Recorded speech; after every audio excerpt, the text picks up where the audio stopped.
참가하실 분들이 더 내려오고 있으셔서 2분만 더 대기한 후에 시작하도록 하겠습니다.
Good afternoon. My name is Hyung-Woo Park. I'm a research fellow at the Korea Rural Economic Institute. It's a pleasure to be here at this joint conference with Korea-America Economic Association. To kick things off, I'd like to invite President Du-Bong Han of the Korea Rural Economic Institute to the stage. President Han, please come up and share your opening remarks. Let's give him a big round of applause.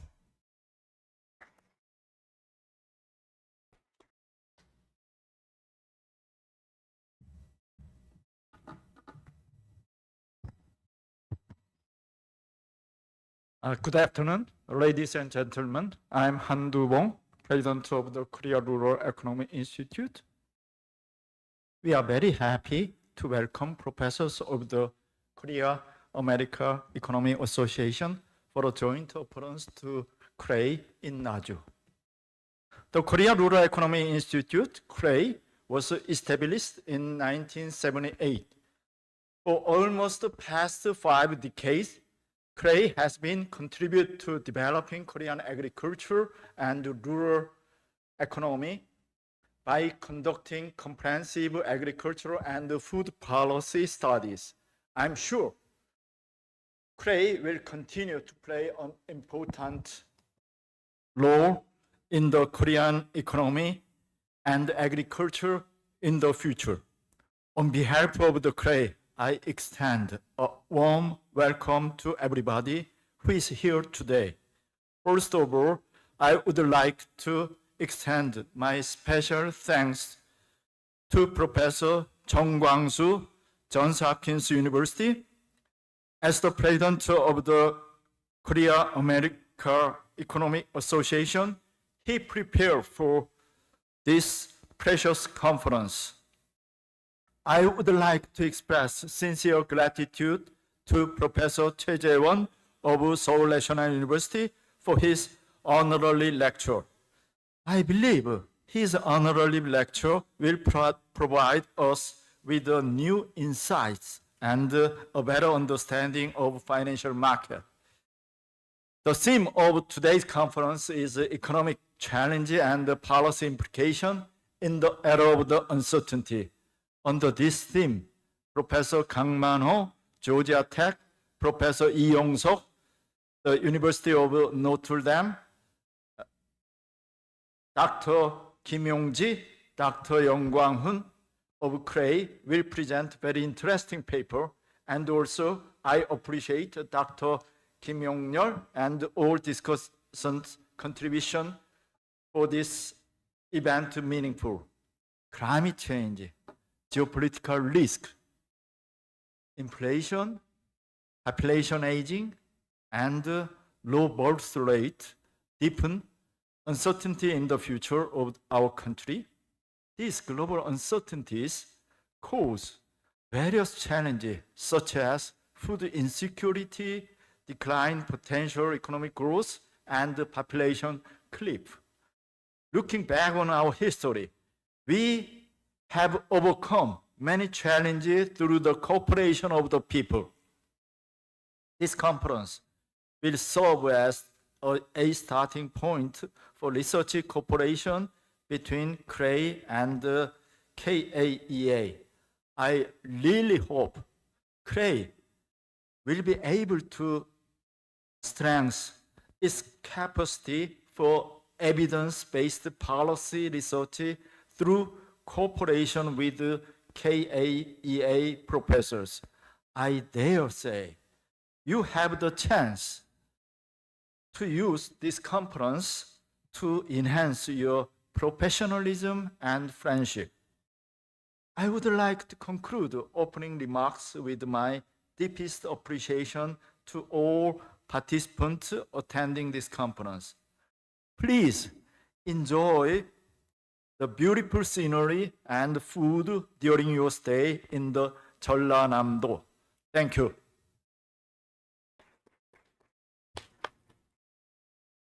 Thank you, President Han. Now, we will have a congratulatory speech from President Kwang-soo Jung of the Korea-America Economic Association. President Jung, please come to the stage for your speech. Please, let's welcome him with a big round of applause.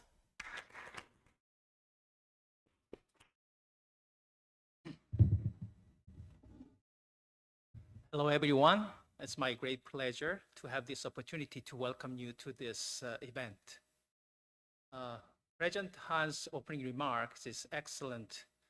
It is marking opening of memorably first joint conference between the Korea Rural Economy Institute, Krei, and Korea America Economic Association, Kaea, leaving little for me to add. President Han and I tossed the idea of doing something together when we had a lunch together in March. The lunch meeting had to rescheduled for a couple of times, and I didn't have any idea that what the President Han spoke about at that time will be realized as a bright event like this today. But there was a moment I wondered whether it's easy for us to find a common research interest between the Krei and Kaea.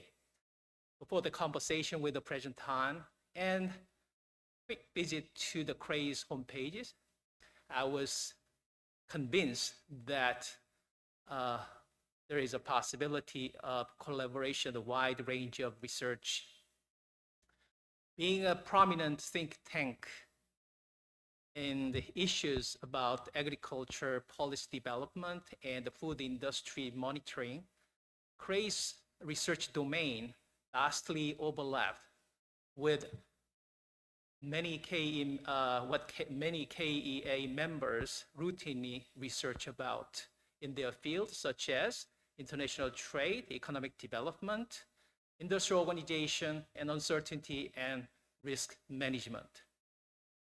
I just hope that this event is the first step to pave the way to making a history of uniquely meaningful interactions through which the Krei researchers and the Kaea members learn from each other by exchanging ideas and discussing research findings.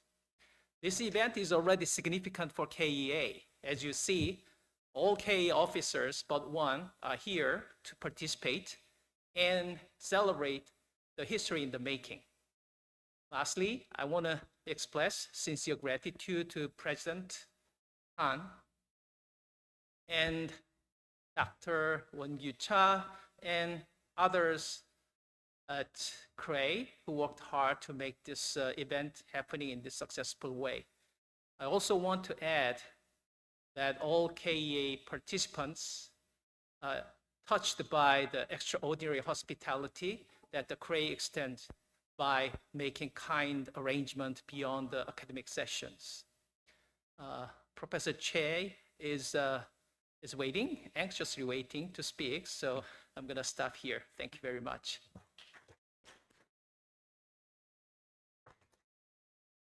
Thank you, President Zhang. Now, let's officially begin the joint conference. For our first session, we have the honor of hosting Professor Jae-won Choi from Seoul National University for an honorary lecture. Professor Choi will be speaking on the topic PBR and stock returns, what we learn from academic research. Please welcome Professor Choi to the stage with a warm round of applause.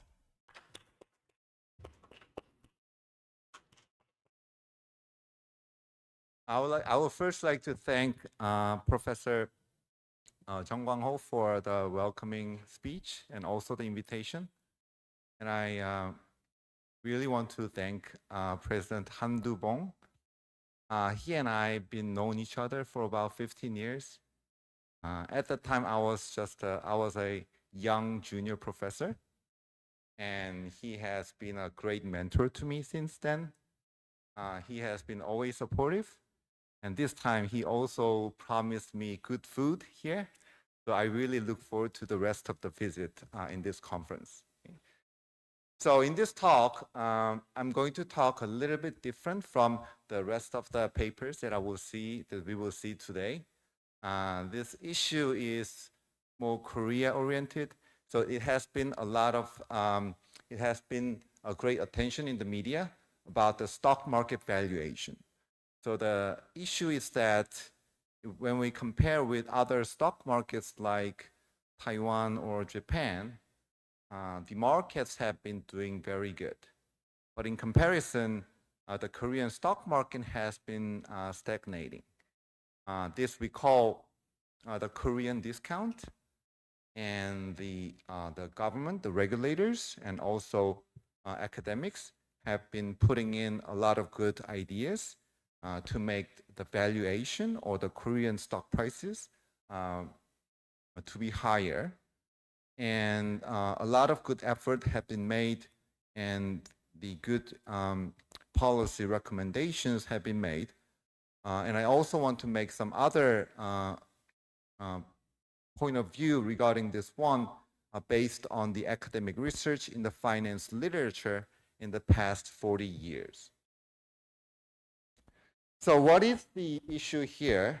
The key valuation measure that the media and also the regulators have been focusing on is the one called PBR, or price to book ratio.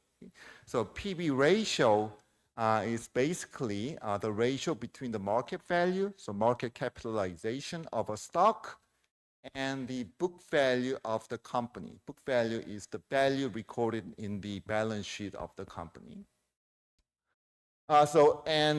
And the value has been used as a pricing measure. So if the price to book ratio is high, usually it is interpreted as high valuation in the market. And if it's low, then it's a low valuation in the market. And we can view that as kind of Tobin's Q. Well, Tobin's Q is not exactly market to book ratio because it's more of a market value of the firm by the replacement value. But in the media and also finance industry, asset management industry, they interpret the replacement value being the same as the book value, so it's the market to book ratio. But in the finance literature, what we use more often is the book to market ratio. So we use the inverse of the price to book ratio. So it's the book to market, but in the media and also for practitioners, what's more common is the price to book ratio. So PBR is the main measure that I'm going to talk about in this lecture. So what is the issue in the current moment? That's what's called the Korean discount. So what is Korean discount? So when you compare similar companies in Korea, with comparable firms in other stock markets, like in the US or Japan or even in Taiwan, the valuation ratios are typically lower. So price to book ratio of, say, Samsung Electronics is much lower than the price to book ratio of Apple. Back in 90s, a lot of people interpreted the Korean discount driven by North Korea. So whenever there's a threat from North Korea, stock market didn't respond very well. Market prices went down. But beginning from around 2000, a new school of thought in Korea began to emerge based on the corporate governance. So the idea here is that the Korean stocks are not fairly priced because the controlling shareholders, or 재벌, was transferring minority shareholders' money out of the company to their own pockets. So what you can see here is in the slide, 취약한 지배구조 means weak or bad corporate governance. So controlling shareholders, or 재벌, is transferring, tunneling money from the minority shareholders to their controlling families. And another driver that has been proposed or suggested is low dividend payouts. So controlling shareholders, or 재벌, they keep sitting on a lot of cash, not paying out to the shareholders. So these two were thought to be the main drivers of the Korean discount, and a lot of effort in policymakers right now is focused on these two: corporate governance and dividend payout. All right, so that's the background. And now let's think about this issue from finance literature. So price to book ratio, or PBR, has been also recognized as an important variable. Why? Because it predicts future stock returns, especially when the price to book ratio is low, like in Korea. So if there's a discount, that used to be considered a good thing. So low price to book ratio, which in Korea a lot of people complain about, is actually a good thing for stock investing, because low price to book ratio has been known to predict high future stock returns. And why is it predicting future stock returns? Because it's based on the usual like heuristics of value investor. For example, Warren Buffett in his shareholder letter of Berkshire Hathaway saying that, look, book value of the company, while incomplete or imperfect, is a very good starting point. So price to book ratio has been used as a future stock predictor. And what's interesting is low price to book ratio is actually a good thing. So it's a little bit ironic that in Korea, investors are complaining that the price to book ratio is low, but in the past 40 years of finance research, low price to book ratio is good because future returns are higher. Of course, the problem is in Korea, especially in the recent period, low price to book ratio didn't lead to higher future stock returns, which I'm going to talk about later in the talk today. So what do we know about the past 40 years of research? There's the thing called a value premium. In other words, low price to book ratio stocks or value stocks, or 가치주, earns actually higher returns, whereas high price to book stocks, growth stocks, or 성장주, actually earns lower returns. And it's been suggested as one of the most puzzling anomalies in the market. And the question is, what is driving this value premium or 가치주 premium? In other words, what is determining the price to book ratio and future stock returns simultaneously? Two major stories here. One is based on the mispricing story by Richard Thaler. The other is Eugene Fama's risk-based story. But past 40 years of research doesn't give us any consensus about this issue. Okay, we think that we should be a little bit careful about when we talk about the underlying drivers of the Korea discount, because the answer from the past 40 years of research is we don't know. So let me first talk about the Richard Thaler story based on the mispricing. So according to Thaler's story, why is 가치 주식 or value premium earning higher stock returns? In other words, why low price to book ratio leading to higher future stock returns? And it's based on the trader heuristics, right? So low price to book ratio means a stock is underpriced. And the idea is based on Tobin's cube, interpreted as some kind of valuation ratio. Another reason is based on behavior finance or behavior economics. According to that thought, investors tend to extrapolate and also overreact. So if there's good news to NVIDIA, then investors interpret this past good earnings to continue in the future. So investors extrapolate past performance way into the future. That kind of makes stock prices too high or too low. So low price to book ratio stocks are underpriced because investors are over responding to the past bad news. Prices are too low, leading to higher future stock returns, and vice versa for the growth stocks. If the price to book ratio is too high, then returns are going to be lower. Okay? So one of the most well-known papers for that is Lakonishok, Schleifer, and Vishny in 1994.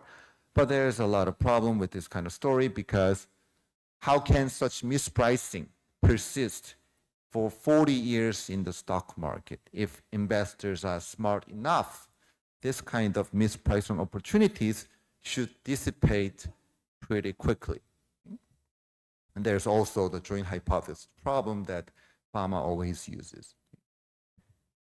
Let me talk about one interesting case of eMart. Okay, so earlier this year, when there's a lot of talk about low PBR, so one great example was eMart. Okay, so eMart PBR was 20%, 0.2, meaning that the market valuation, 시장가, is only 20% of 장부가. And that was used as an example for great underpricing. How come a stock price is only 20% of the book value? So a lot of people interpreted this thing as underpricing of eMart, but we can take a different view from economics, right? But let's suppose price to book ratio is a stationary process, okay? And they are co-integrated, so that prices are a random walk and also book value is a random walk. But price to book ratio is co-integrated, so that error correction term should predict one of the two things. So if price to book ratio, the error correction term, is too low, like in eMart, then it should predict either higher future stock returns or lower book values, right? Which one is going to happen? Well, turns out that it's most likely the latter, meaning that current book value is way too high and it should be predicted lower in the future. So what's going on with eMart? eMart actually had a ssg.com. I mean, in Korean, they say sik.com. So eMart made some investment with financial investors, private equity firms. And eMart has promised 1조 won of put option to the private equity firm. And eMart now should pay 1조 won, almost $1 billion, to these private equity firms, and that is actually already reflected in the current stock price, so that price to book ratio is only 0.2 meaning that that is going to predict lower book values, not higher future stock returns going forward. So this kind of issue has been kind of forgotten in the current debate about the price to book ratio and Korea discount. So let me talk about the other explanation of the price to book ratio based more on Eugene Fama or neoclassical finance. So Fama came up with this idea of price to book ratio capturing higher distress. So if a company's price to book ratio is too low, then it is distressed, risk is higher, so that future returns are higher. But then the problem has been raised that distress and future stock returns are not actually related. So Fama's story is now widely rejected in the literature. Then came investment-based asset pricing, like Carlson et al., Zhang, and I also have a paper in this literature. So which is based on the idea that if you look at price to book ratio, market prices predict is a reflection of the future. So it incorporates future growth option of the firm, whereas the book value is the past history of the firm. So if you think of the 장부가 or book value is simply record of what has happened to the company. So it's the history, whereas the price or the market cap is the future. So by comparing the two, you can figure out very important thing about the company, which is basically what kind of investment the company has made, which is history, and what kind of future growth option the company has, which is the future. So according to this story, the price to book ratio and the stock returns are determined by growth. Okay? So if you think of growth companies or growth stocks, these companies have high price or market cap because they have a lot going on right now. They have a lot of growth opportunities, intangible assets, they do a lot of R&Ds, they have a lot of capital expenditure.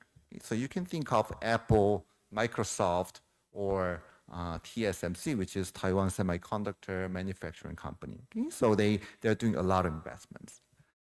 Whereas if you think of value stocks, value stocks have low price to book ratio, meaning 장부가 or book value is large. They have done a lot in the past because book value is the reflection of the history of the company. So what kind of companies are value stocks? They have invested a lot in physical assets. Their assets in place is high. They have a lot of operating fixed cost and so on and so forth. So high price to book ratio means a company has a lot of growth opportunities, whereas low book to market ratio means the company has invested a lot in the past. So this is the toy version of the model in my paper. So it is based on the real option story. So there's a young firm and a mature firm. Young firm begins with a small production, but it has an option to expand in the future. And this expansion is irreversible. So the young companies starts with small amounts of capital, which is K0, but then when it expands, it increases capital stock to K1. And then technology evolves with the usual geometric Brownian motions. And when the company expands, it's going to involve the fixed operating costs. Okay? So you can think of like Samsung Electronics, when it's making investments, the capital stock goes up, and at the same time, it is going to pay a lot of fixed costs going forward, which is going to make value stocks riskier. And then you can do the backward calculation of the company. So we can begin with the mature company. Mature company doesn't have any growth expansion, so we can just calculate the present value of the future cash flows, whereas the young firm has the option to expand. Okay? So we can actually solve for that. Okay? And you can see from the valuation here, the first line is a mature company, right? So the first term in the mature company is the usual present value of the cash flows. The second term, which is FK over R, that's the fixed cost, okay? That fixed cost is lower for the young firm. I'm sorry, for higher for the mature firm. Okay? So mature firm has only assets in place and the fixed cost, that's it. The second one is the young firm. Young firm valuation looks very similar to the mature company. There's additional term though. The last term, which is CG times XD to the VG, that captures the real option term, right? So young firm has the option to expand. That is captured by that real option term, amplifying the market value of the company. And then based on these, we can calculate the price to book ratio of the company for the mature firms and the young firms. Okay, so graphically, now we can see why young firms or growth firms have high price to book ratio, whereas the value stocks or mature companies have low price to book ratio. So this is the young company. So on the x-axis, I have the productivity of the company. Y-axis is the value. So young company, when the productivity is getting higher, the market value goes up. And the capital stock is here, so the ratio between the two can be thought of as the price to book ratio.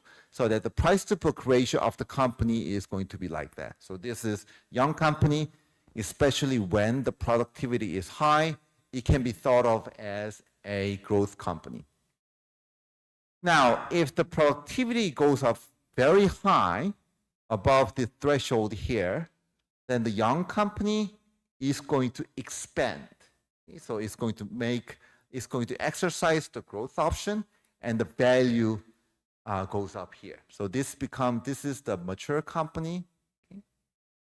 And once it becomes a mature company, I assume that the capital expenditure is not irreversible, so it cannot go back to the young company, but it moves along this line here. And then I can also calculate the price to book ratio, so market value to the book value of the company. Now I can draw the young company and the mature company at the same time, and what we can see here is that for a given level of productivity, young companies or the growth companies have always higher price to book ratio than mature companies or value stocks. Okay? The reason is obvious. High price to book ratio means the company has a lot of growth opportunities, so market value is high. But for value stocks, they have invested a lot in the capital stock, whereas their growth opportunity is low, so their price to book value is low. So in this framework, price to book ratio doesn't really mean anything about valuation. It just measures two different things. One is the book value, how the company has invested so far. The other is the going forward concern, the market value, what kind of growth opportunities the companies have. So what is going on with Korea? So why is there Korean discount?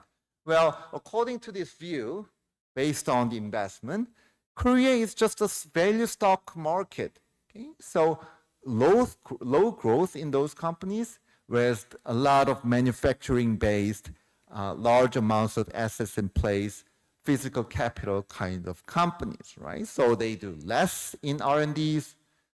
Large companies, especially they are manufacturing intensive.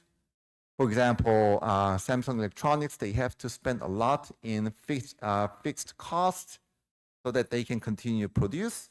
So these companies are low price to book ratio companies or value stocks. But if you think of Apple, Apple basically doesn't produce anything. It only focuses on creative activities, whereas all the manufacturing is done by Foxconn. So value stocks don't have growth opportunities, and that's the reason why their price to book ratio is low, and which is driven by low growth. Then what the problem, then why are people really complaining? Well, the story that I'm going to tell from the next slide is that in the current market trend, basically investors are shying away from value stocks. That has been happening in the last 10 years of the market. Okay? So traditionally, value stocks were good opportunities because their stock prices tend to be higher. But if you look at past 10 years of data, basically the value premium is gone. So that's the reason why Warren Buffett is not doing very well in the last 10 years. Okay? So this is Korean stock market. I named the slide as disappearing value premium. So what you can see here is that, so I'm plotting from early 2000 and 2022. This is the Korean stock market. And you can see that, right, there's a big turning point here. When is it? It's basically around the global financial crisis. Since then, this is what we call the box P. The cost P has not been going up. What has been doing well is the small value stocks, but large value stocks like 재벌 companies or 대형주, their stock returns were actually lower. So the value premium is essentially gone in the market. Since when?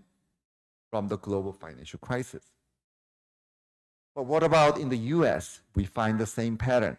The blue line is the market, and this orange line is the small value stocks. So small value stocks are better, but large value stocks like IBM, General Motors, a lot of bank stocks, their prices are not very good. So it's not just in Korea, but also in other parts of the market that the value stocks are not doing very well. Now, what about other developed markets? Same thing. How many more minutes do I have left, by the way?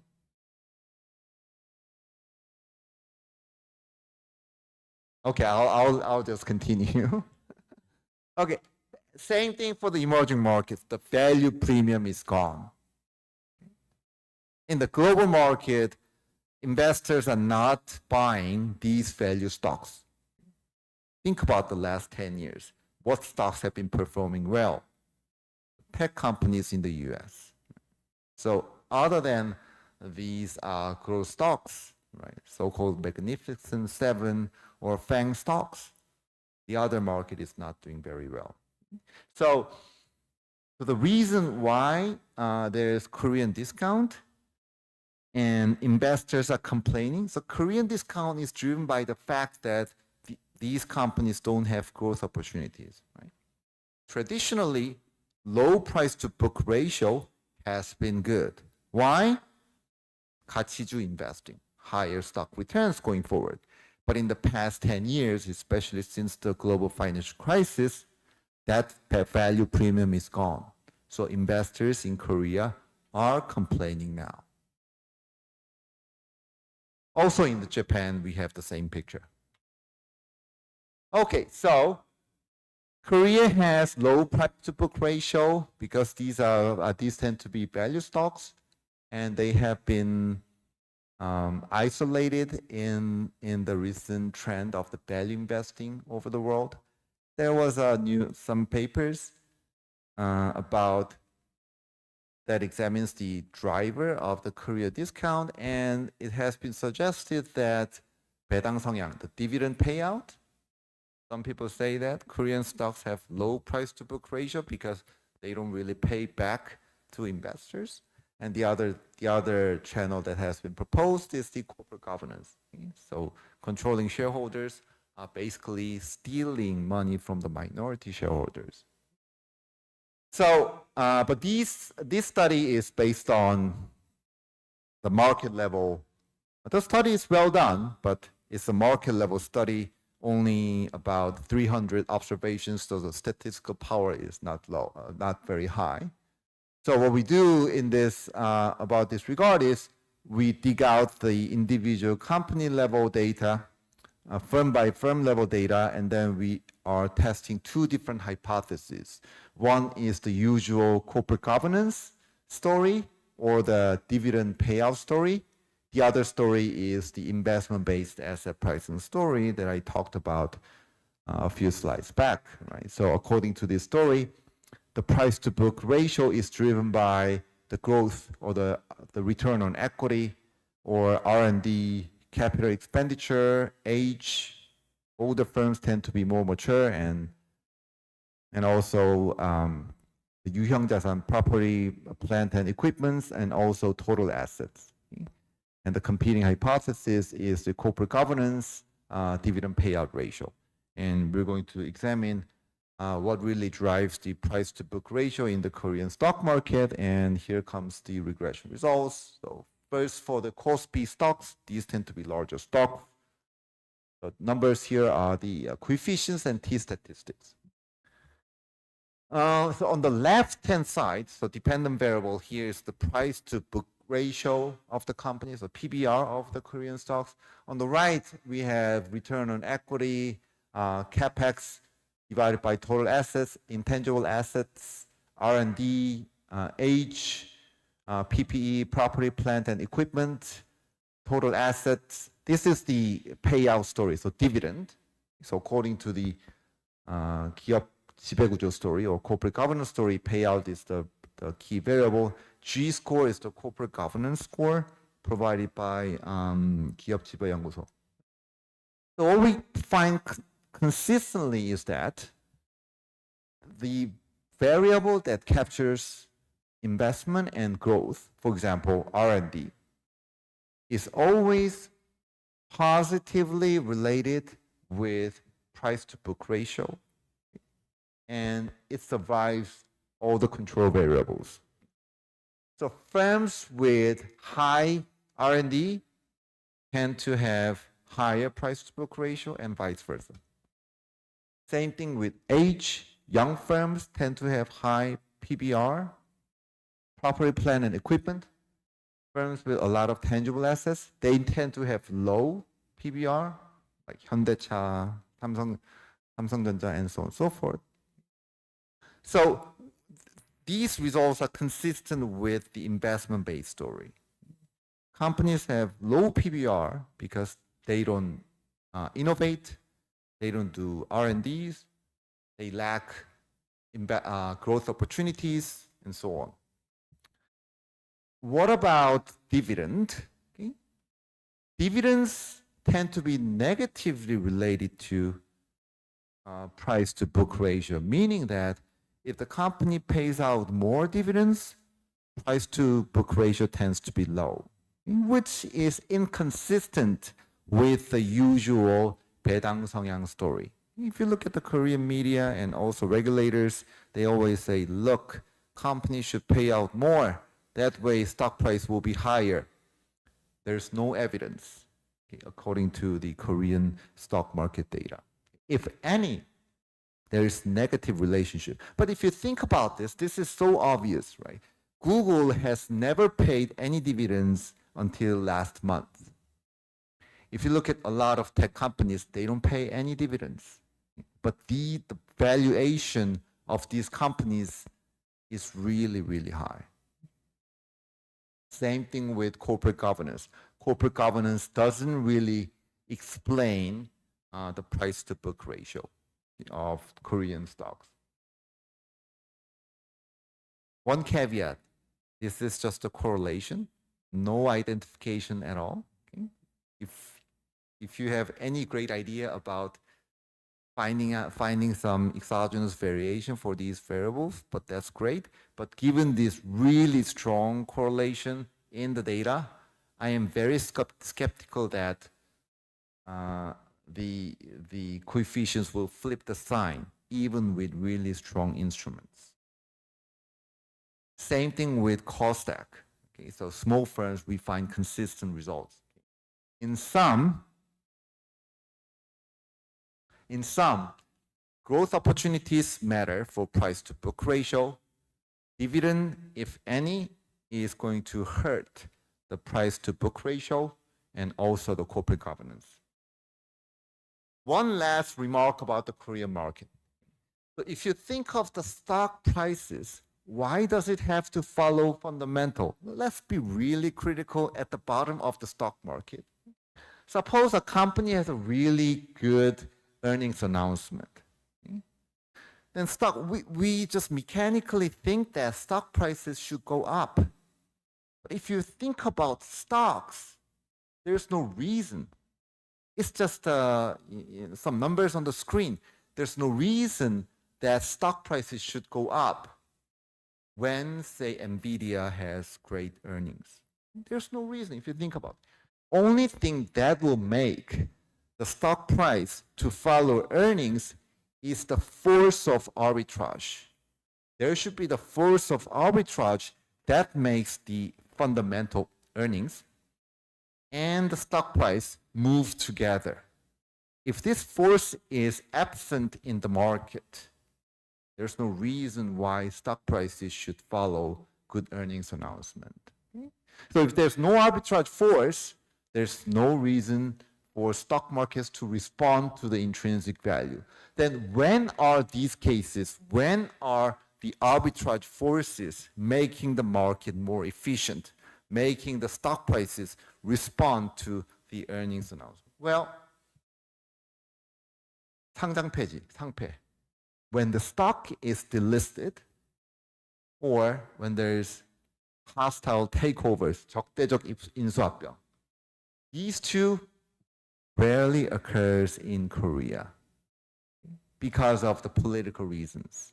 If your company is 상장 폐지, then politically it's not very good. So that rarely occurs. And also 적대적 인수합병 rarely occurs in Korea.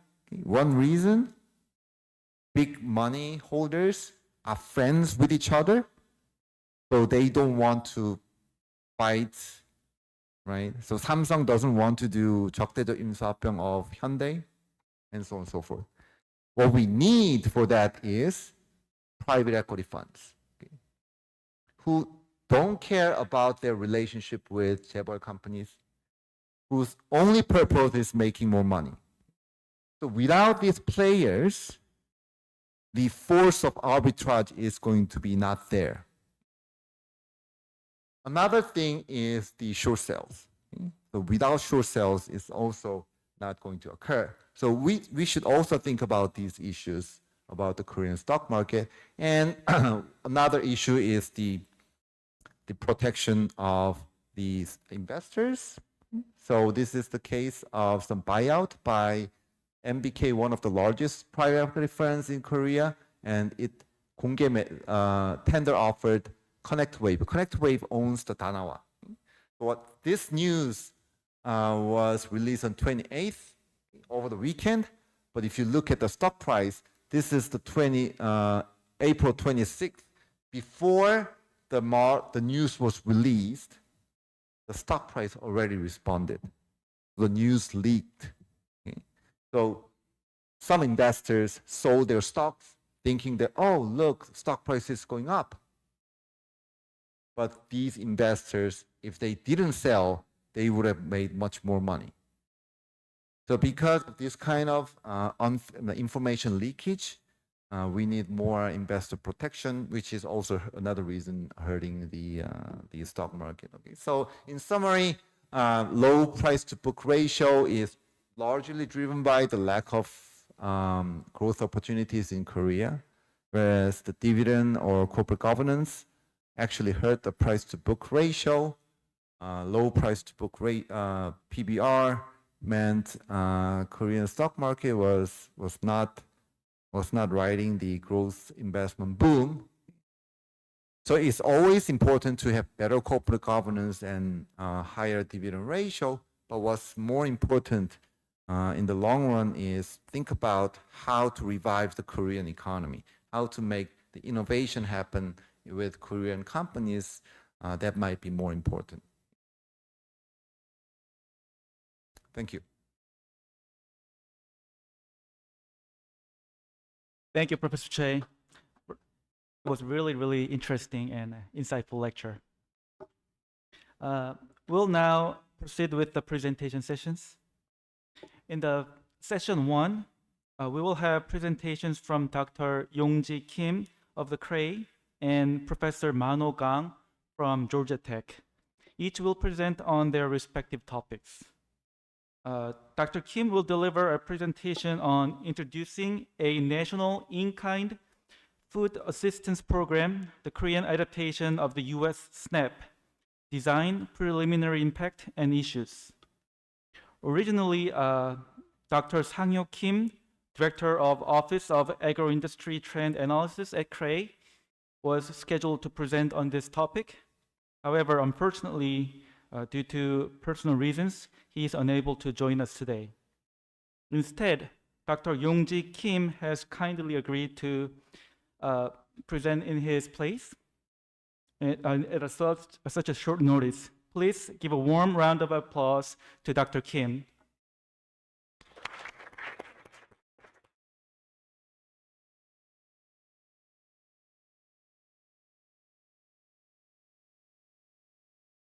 Okay, good afternoon. I am Youngji Kim, Research Associate from Korea Rural Economic Institute.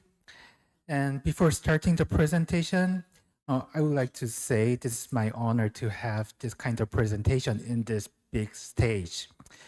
Actually, as Dr. Park said, this part was for the Dr. Sang-Hyo Kim, actually. But because his personal circumstance, he was not able to make it. So instead of him, I am make this presentation. I hope his family and he has very nice. He is okay, and his family is also okay. So before starting the presentation, I would like to give a little bit of the background of this topic. This topic is about the National In-Kind Food Assistance Program, which is the Korean adaptation of the SNAP. So the Korean government is planning to launch the kind of SNAP-like program from 2025, and it is kind of second case for the national in-kind food assistance program. So I think this program will give many implications for other countries who has this kind of idea and who has the same problem. And today's presentation will focus on the introducing the food voucher program, which is the National In-Kind Food Assistance Program, and also this effectiveness of the program. Actually, the paper also includes the benefit cycle part, but today I will just focus on these two topics. Okay, let's get started. Now, contents are as follows. First, background, research purpose, data and methods, result and discussion, and finally, I will say about the conclusion and future research. And background. Before starting the presentation, why do we need the food assistance program, or why do we need to care the low-income household food intake? There will be many reasons for the consideration for this kind of issue, but as an economist, I think it is because the low-income household food intake can cause the social cost. This figure shows how the insufficient food expenditure on the low-income household can link to the national burden, the social cost. First, if the low-income household has the insufficient food expenditure, then of course the dietary quality will be lowered or worsened, and also the nutritional intake will be worsened. And this kind of worsened food intake and nutritional intake will cause the diet-related disease. And this will cause the social cost. And that is why we need the food assistance program, and we need to care the low-income household food intake. From here, I will show the show the statistic about each stage on this figure. So the food expenditure and dietary and nutritional, and how this is related to how this is result the diet related disease. So first, food expenditure. The blue one is the low income household expenditure. As you can see, it is very low. It is less than half of the ordinary household. And food away from home is much lower than the ordinary one. So we can say the low income household has the insufficient food expenditure. Since they have not enough food expenditure, the energy intake is also not sufficient. As you can see, the ordinary household, which is the top one, they intake about 97% of the energy requirement. However, for the low-income household, they are taking around 90 or less than 90. Therefore, they have the insufficient energy intake. Since they have insufficient energy intake, of course, nutritional intake is also insufficient.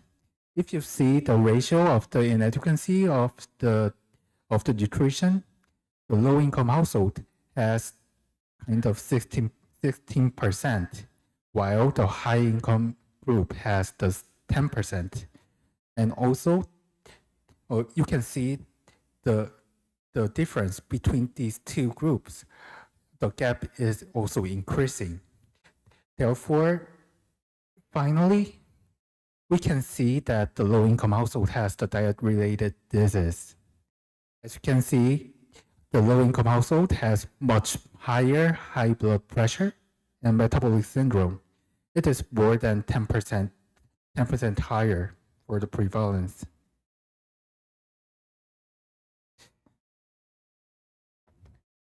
Furthermore, we are living in the 3-high era. 3-high means first, inflation, second, interest, and third, the exchange rate, the currency rate.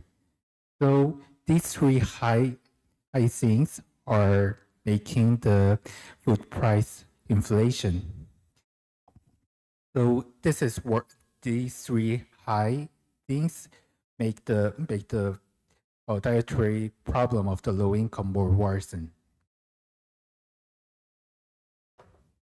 That is why Korean government has various programs for the food assistance.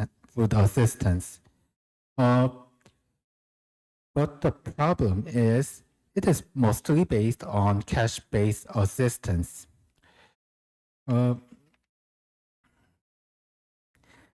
Such as the National Basic Livelihood Security Program.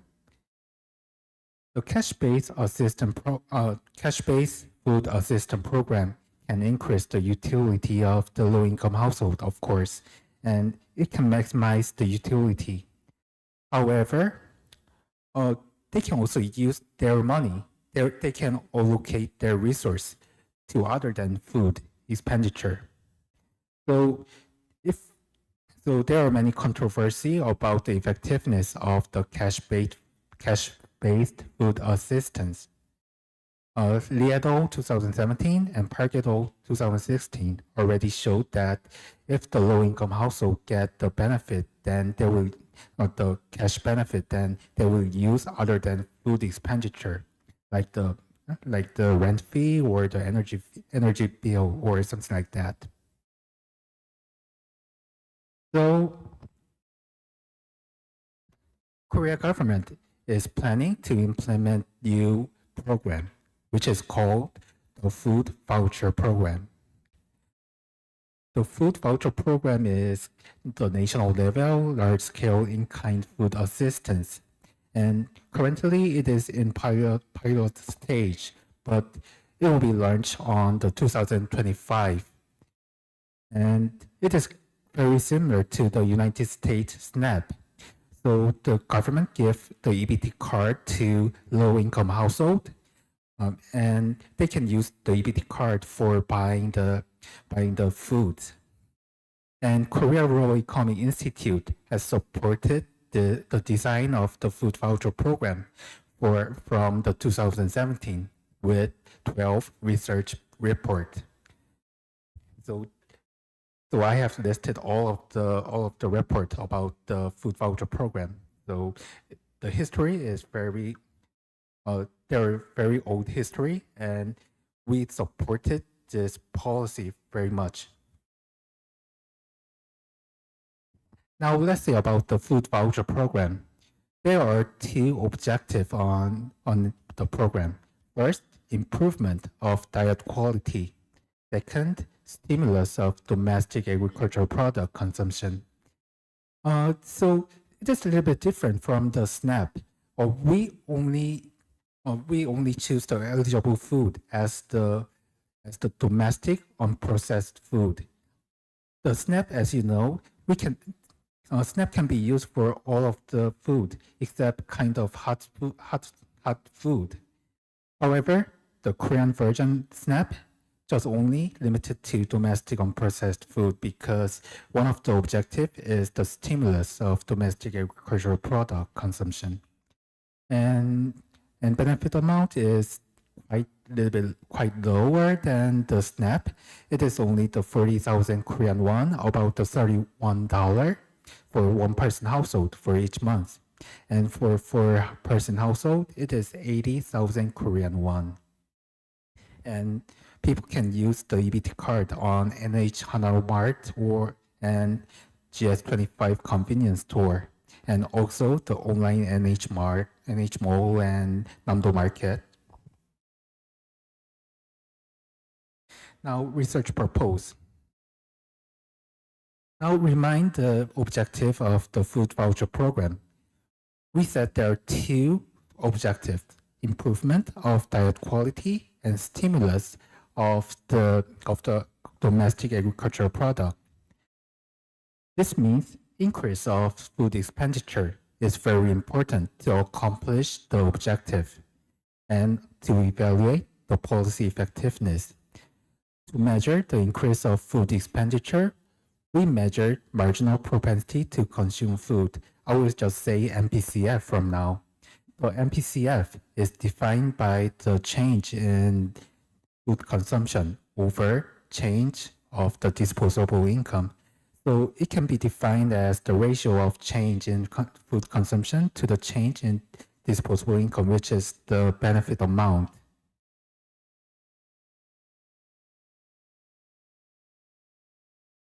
So there are many studies using the marginal propensity of the MPC or the MPCF for the effectiveness of the program.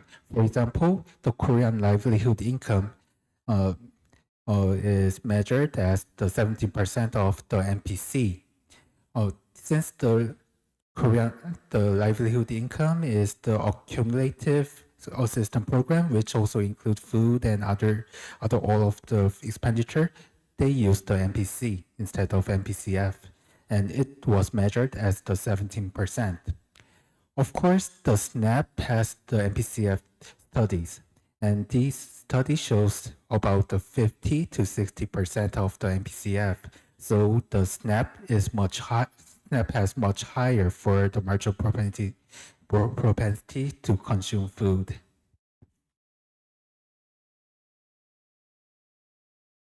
So MPCF show how effectively the food voucher increases food expenditure. From here, we can ask one question. How large would be MPCF of the food voucher? Is it higher than cash-based assistance program in Korea, like the livelihood income or SNAP? Or how large would it be? To answer this question, we made a field experiment. So from this section, I will explain about the field experimental design and data and methods. The field experimental design. So we have three key characteristics on the experimental design. First, we collected food expenditure diary from the participant. So the food expenditure diary has 173 distinct food categories, with including the food away from home. And since there are so many food categories, we need to, complexity is very high. So we improved the accuracy through the comparing collected receipt. So we asked to collect the receipt of the food expenditure while writing the food diary. And at the last step, we compared these two and we minimized the omitted food expenditure. So we improved the accuracy, although its complexity is very high. Second key characteristic is randomly assigned group. For the SNAP, there is very different systematic difference in the group. If you think about the SNAP participant and non-participant, they are very different. Of course, the SNAP non-participant has some reason not to join the SNAP. So the SNAP study used various methods to correct the bias resulting from this kind of difference. However, we used the randomized control trial to minimize the systemic group difference. So from the food vouchers participant, we recruit the study participant first.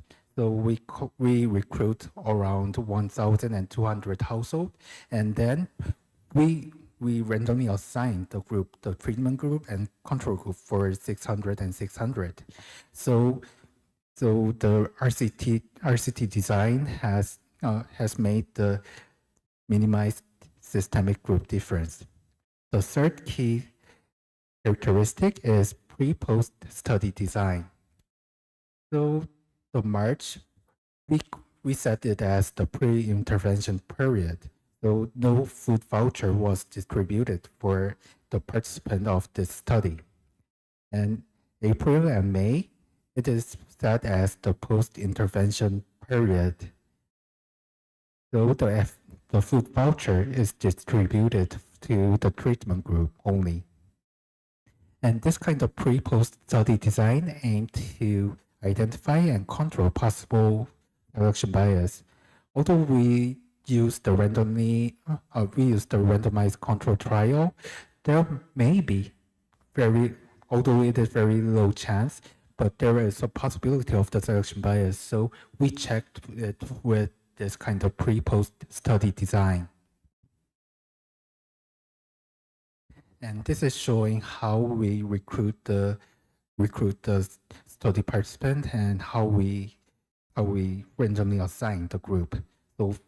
So at the last we have the 1,215 household for the control and treatment group. To estimate the increase of the food expenditure by the food voucher, we use the difference in differences framework with the fixed effect. And the dependent variable, we use the food at home and food at home excluding the food voucher amount and food away from home. And we also include the fixed effects. And as you know about the difference in difference framework, the beta 1 is the effect of the food voucher on food expenditure.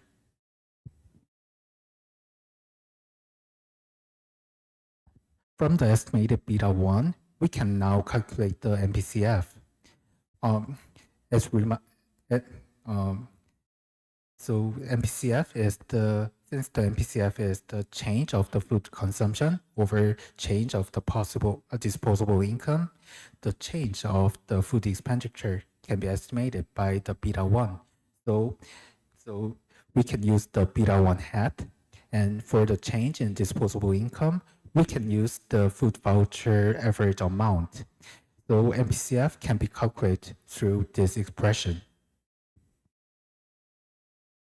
Now, research and discussion. First one is showing the mean difference test result. So these two groups, the treatment group and control group, there were almost no difference between those two groups because we did the randomized control trial. Although there are some star on the monthly expenditure on food at home, it is quite natural because we give the food voucher for the treatment group under April and May. So the star on there are very natural. So there are almost no difference between those two groups. And this is the main result. First, the food voucher MPCF is measured as the 35.2. Although it is a little bit higher than the cash-based assistance program, but lower than the SNAP. And the 57.4% of the food voucher was replaced the existing food expenditure, food at home expenditure, I mean. And the food away from home showed insignificant change. If we illustrate the result, it is something like this. 35.2% used as the increased expenditure on food at home, and 57.4% replaced existing expenditure. This means 57.4% are used for other than food expenditure, and 7.4% was unused. We also checked with the we also did the robustness check with the control variable. So the main research should include the fixed effect. So on the robustness check, we just include the control variable, excluding the fixed effects. But research shows very identical result. There are almost 0.1% of the change in the MPCF, but it is hard to say they are different. Now, conclusion and future research. Conclusion. The main conclusion is the MPCF of the food voucher is 35.2%. It is higher than the cash assistance program of the Korea, but it is lower than the MPCF of the SNAP. There may be many reasons for this kind of difference, but we are thinking about it may suggest that need of the educational program. So, for example, like the SNAP ad. Actually, the food voucher also has the educational program, but since it is the pilot stage, so the educational program consists almost about how to use the food voucher, excluding kind of healthy intake or healthy food. So this result may suggest the food voucher specialized educational program. And also the MPCF of the food away from home was insignificant. Some people pointed out that the food voucher will increase the expenditure of the food away from home. So, but unlike their worry, the research says it is not true. Now it is about the future research. We are thinking about the two research about the food voucher program. First one is about the check the heterogeneity in the MPCF. So we already saw that the MPCF of the food voucher is a little bit lower than the SNAP. So we need to identify the determinant of the MPCF, and how to enhance the MPCF of the food voucher and enhance the effectiveness of the food voucher. And the second one is about the post data, point of sales data. The point of sales data includes all of the transaction with the detailed product information. So the point of sales data will help to measure the effect of the environmental change on food voucher usage. For example, nowadays, recent nowadays inflation effects on the food voucher usage. The usage pattern analysis will help to improve efficiency of the food voucher.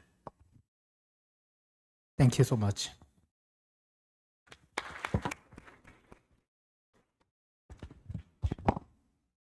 Thank you, Dr. Kim. And the next presentation topic is environmental regulation, induced innovation, and greener transition by Professor Mano Kang. Please join me in applauding.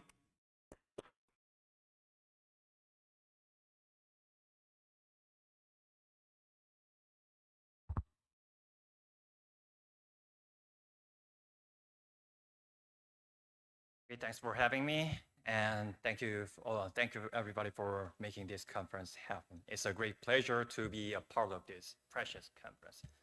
Today, I'm going to present my paper, Environmental Regulation, Induced Innovation, and Greener Transition from Level Evidence. This is a joint work by Jaring Chen at Yonsei University, Sung-Woon Chung at KDI. A chemical incident refers to the uncontrolled release of chemical substances caused by human activity. One of the most disastrous examples includes the gas leak from a pesticide manufacturing plant in Bhopal, India, which resulted in 2,000 immediate deaths and 6,000 more deaths in just 2 weeks.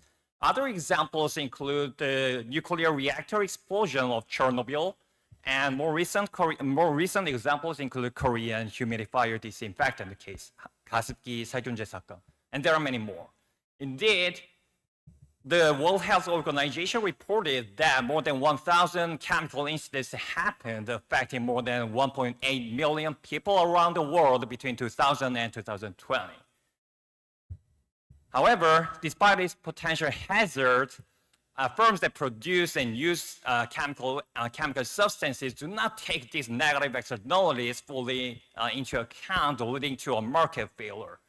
Therefore, most governments regulate the uses of hazardous chemical substances and promote greener alternatives. And in achieving this goal, the greener transition, innovation has been understood as a key and important instrument. Therefore, the environmental literature has examined the so-called Porter hypothesis, which states that stronger environmental regulation can induce innovation. However, whether this induced innovation actually plays a role in the greener transition is less studied. So our paper directly tackles this question by exploring the South Korean firm-level evidence. So why do I explore South Korea as an example? Because there are several advantages of this country.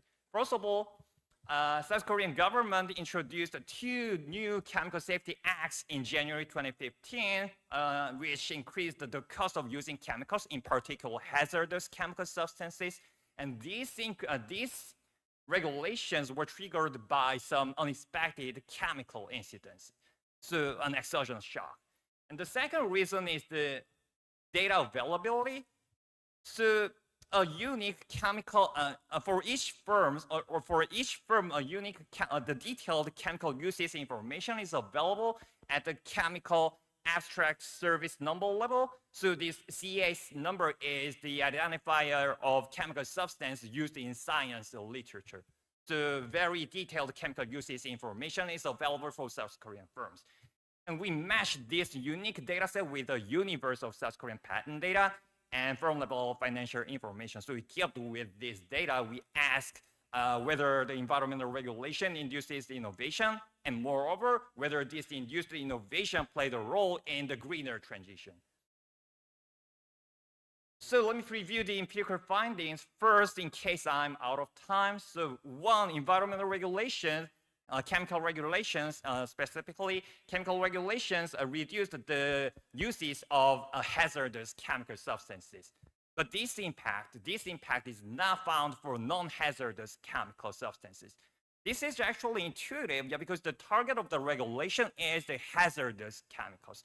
Non-hazardous chemicals do not generate any negative externalities, so the target was hazardous chemicals, and firms firms comply with the regulation by reducing their uses. And second, as a result of the environmental regulation, innovation increases. Firms increased innovation in response to tougher environmental regulation, which confirms the Porter hypothesis. Finally, I'm going to show you the evidence that firms engaged in more innovation after the regulations were introduced, actually reduced reduced the uses of hazardous chemical substances more than others. So more innovation, more reduction of hazardous chemicals. But such an impact was not found for non-hazardous chemicals again. So the innovation was actually directed to the reduction of hazardous chemical substances as intended. To understand the mechanisms more clearly, we did two more experiments, let's say exercises. So the first one is to decompose the change in the number of chemical substances into the addition of new chemical substances and the drop of existing chemical substances. And the second one is to classify or categorize each innovation, each patent, into either product innovation or process innovation. So here, product innovation is the invention of new products, and process innovation is the improvement of production process, which does not lead to the invention of new product. And we found that dropping hazardous chemical substances through product innovation, through inventing new product, is the most pronounced mechanism or pronounced channel through which firms reduce their uses of hazardous chemical substances. And moreover, we categorize firms into chemical firms, which produce chemical substances, and non-chemical firms, which only use chemical substances as their intermediate input. So we are looking into the margin of adjustment, which is input margin and the output margin. And we found that non-chemical firms drop hazardous chemical substances through product innovation in response to tougher environmental regulations. So the adjustment is happening on the input margin. So I'm not gonna talk about the details of the literature, but our paper fits into the large literature on the environmental regulations and innovation. But this literature tends to focus on market-based regulations such as taxes and cap and trade, the trading system.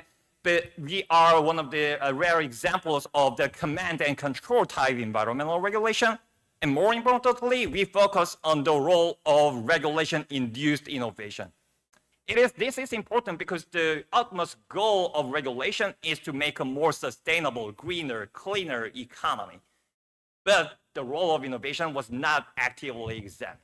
But we are doing that. Okay, let me introduce the institutional background. So Korea's Chemical Safety Act was governed by Toxic Chemicals Control Act between 1991 and 2014, but two major chemical incidents happened. The first one is the humidifier disinfectant case, 가습기 살균제 사건.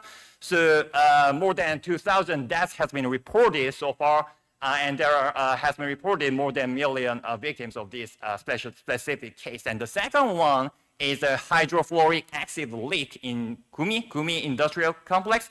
So these two major incidents, which happened in the early 2010s, raised concerns about chemical incidents and chemical safety. So in response to these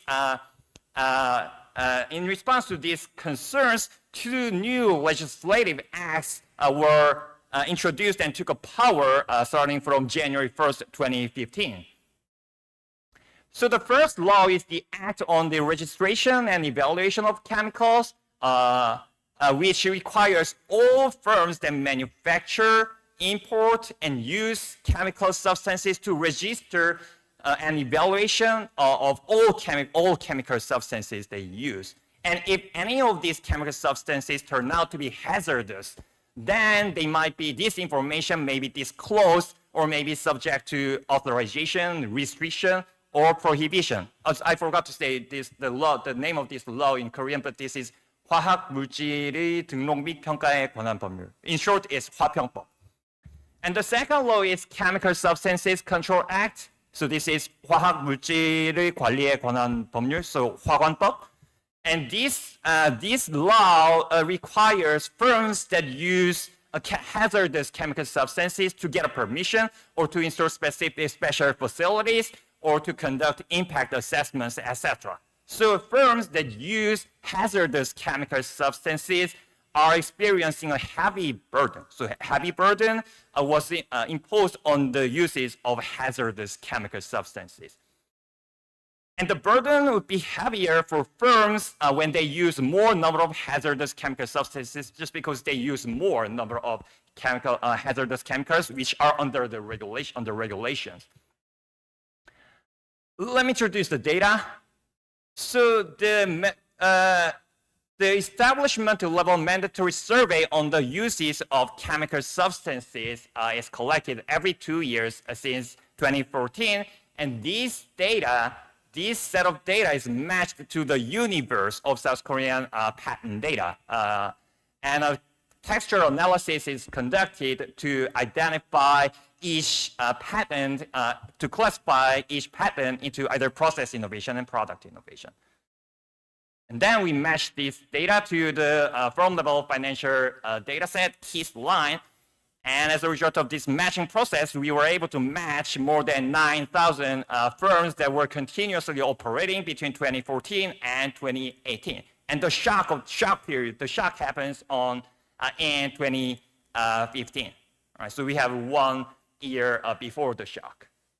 Now this table summarizes the sample firms. So as you can see, sample firms are very heterogeneous in many aspects. For instance, the number of hazardous chemical substances they use is on average around 4, but the maximum number of hazardous chemical substances used by sample firm is almost around 150. And this heterogeneity is similarly found for non-hazardous chemical substances, innovation, etc. So firms are very different from each other. Now let me not briefly, but this is an important part. Yeah, so let me explain the empirical strategy and show you the results we got. So we employed the different strategies using a long difference. So we are going to compare the change between 2014 and 2018. So we're going to take a long difference between 2014 and 2018, and the treated are firms those use at least one hazardous chemical substances in 2014. And the control firms are those use only non-hazardous chemical substances in 2014. Then, as a baseline analysis, we regress the following equation. So the dependent variable of interest is the change in the number of hazardous chemical substances, the number of non-hazardous chemical substances, and the number of patent applications. So we run 3 regressions, and on the right-hand side we include the treated dummy and vulnerable controls, and a pre-shock level of dependent variable, because the change in the number of dependent variable tends to be larger for firms with the higher initial level of uses. And the 2-digit industry fixed effects are included, and standard errors are clustered at the 5-digit industry level. And moreover, to see the heterogeneous impact, so the heterogeneity between firms that perceive regulation more intensely, we regress the following equation, which include these additional terms in red color. So here we include the interaction term. So the treated dummy is interacted with this intense dummy. So with this intense dummy indicates whether firms perceive the environmental regulations stronger than others because they use more number of chemical substances. This table shows the result. So the first 3 columns 1 to 3, baseline result using the number of change in the number of hazardous chemical substances as a dependent variable. And each column includes either control variables, and column 3 uses only manufacturing firms. So for all columns, for all these 3 columns, the treated coefficients are negative and significant at 5% level, meaning that treated firms decrease the number of hazardous chemical substances they use. So in response to environmental regulation, firms reduce their uses of chemical substances. And the response is heterogeneous in that firms that perceived the regulations more intensely did it more actively. Which makes sense because which actually makes sense here because that is how the regulation was designed. So firms comply with the regulation by reducing their uses of hazardous chemicals. Panel B shows that this tendency is not found for non-hazardous chemical substances, which is intuitive because this is not the target of regulation. And panel 3 shows the result using the number of patent applications. And as you can see, treated firms increase innovation, but the response is driven by firms that perceive the regulations more intensely. So the Porter hypothesis is supported by this example. So stronger environmental regulation resulted in innovation. Now, to see the role of this regulation-induced innovation, put it differently, to examine what is the role of this regulation what is the role of this regulation-induced innovation, we explore the following equation. So we regress the following equation. So everything is the same as before, but we include this additional term in red color, which interact the treated dummy with the innovative dummy. So this innovative dummy is an indicator for firms that engaged in more innovation after the regulations were introduced. So we run this regression for the hazardous chemical substances and non-hazardous chemical substances separately, and this table shows the results. So let me focus on the first 3 columns. So these columns shows that while treated firms reduced their uses of hazardous chemical substances, firms that engaged in more innovation reduced it more actively. So more innovation, more reduction. But this impact is not found for non-hazardous chemical substances again. So this is because this is due to the setting of the regulation. So the non-hazardous chemical substances were not the target of regulation. So these results are robust to potential concerns, but I'm not going to talk about this result in the interest of time, but they are robust to potential concerns. Now, to understand the mechanisms through which innovation plays a role in the reduction of chemical substances, or to understand why and how, to understand how the regulation-induced innovation reduces the uses of chemical substances, we did 2 things. First, the change in the number of hazardous chemical substances is decomposed into the addition of hazardous chemical substances and the drop of hazardous chemical substances. And as I mentioned at the beginning, we classify patent or innovation into product innovation and process innovation. And then we ask whether product innovation matters for the addition margin and drop margin. And we ask again whether process innovation affects the addition margin and the drop margin. Let me show you the product innovation result first. So let me focus on the last 3 columns. Right? So these columns suggest that while treated firms drop their hazardous chemical substances, firms that were engaged in more product innovation did it more actively. So more product innovation, more drop of hazardous chemical substances. But this heterogeneity is not found for addition margin. So the drop of hazardous chemical substances via product innovation is the only margin we can find from this panel, panel A. And the heterogeneity of firms engaged in more innovation is not found for process innovation, right? So the interaction terms are not statistically different from 0 for both addition margin and drop margin when we consider the process innovation only.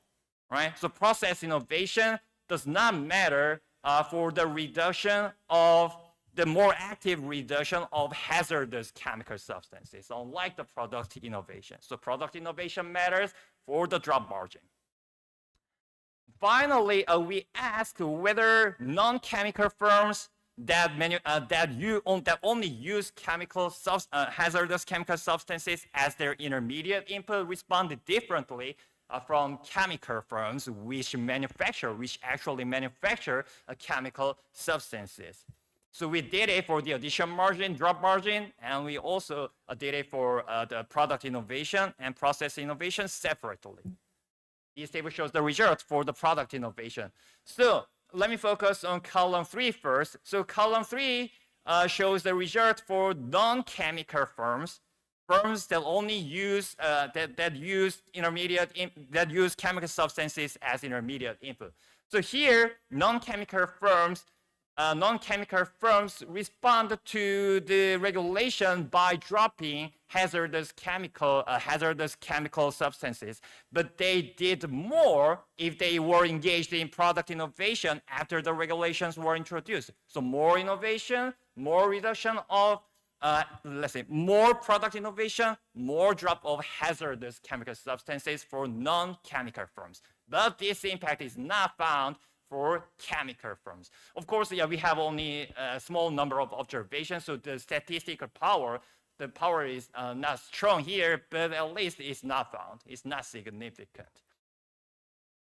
Now, let me focus on the process innovation. So this type of heterogeneous response of firms that were engaged in more innovation, more process innovation, is not found on both addition margin and drop margin for both chemical firms and non-chemical firms. So the only statistically pronounced channel we can find is the drop of hazardous chemical substances through product innovation by firms that use chemical substances as intermediate input, right?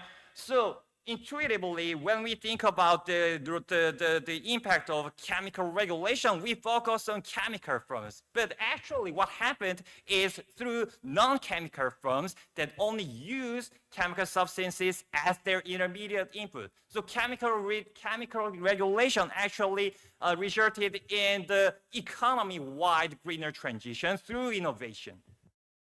So let me conclude. So we examined the unique South Korean Chemical Safety Acts, leveraging unique data, including the chemical uses information, patent information. And the implication of this study is that a well-designed command and control regulation, which the literature is under exploring, can also promote an economy-wide greener transition by fostering innovation. Yeah, that's it for today. Yeah, thank you. Yeah.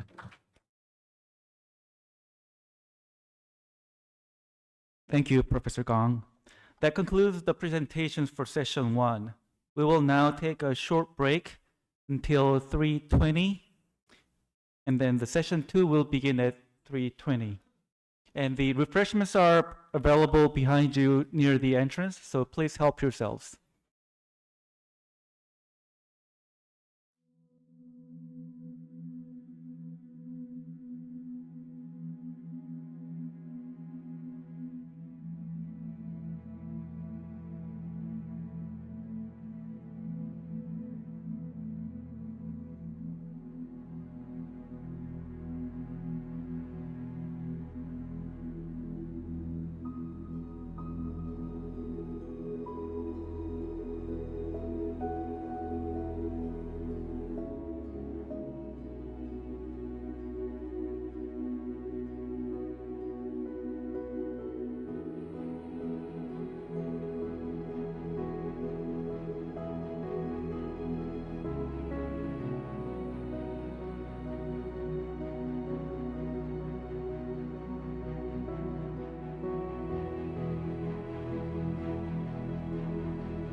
Now we will commence the second session of the joint conference. In this session, we will have presentations from Dr. Kwang-Hoon Yeon, Research Fellow at Krei, and Professor Yong-Seok Lee from the University of Notre Dame. Dr. Yeon will be presenting thus an early warning system for foodborne illness in schools work, evidence from South Korea. Please come forward for your presentation. Let's welcome Dr. Yeon with a big round of applause.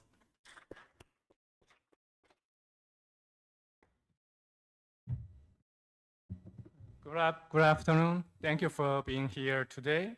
I'm really honored to present my research at this conference. The title I present is Does an Early Warning System for Foodborne Illness in Schools Work Evidence from South Korea?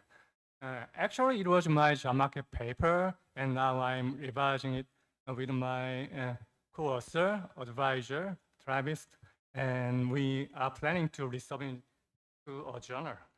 And when I was a PhD student, I was interested in food and health policies in South Korea.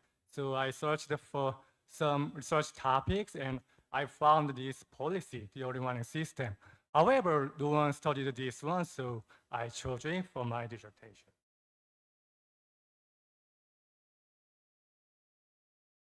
Okay, let's begin with the brief information on the instance of foodborne disease in South Korea. If we are looking at the statistics, it shows the number of outbreaks of foodborne disease in 2021 was 245, and that of cases was about 5,000. And the South Korean government announced that the annual social and economic cost of foodborne disease was 1.8 trillion Korean won per year. They calculated using the data from 2016 to 2018. And this graph shows the fraction of food source causing foodborne disease in South Korea between 2002 and 2020. The largest food source is restaurants. It accounts for about 53.4%, and the second largest one is schools. It accounts for 13.5%. This is about the outbreaks. And if we are looking at the cases, it has different figures. In this case, the largest food source is schools.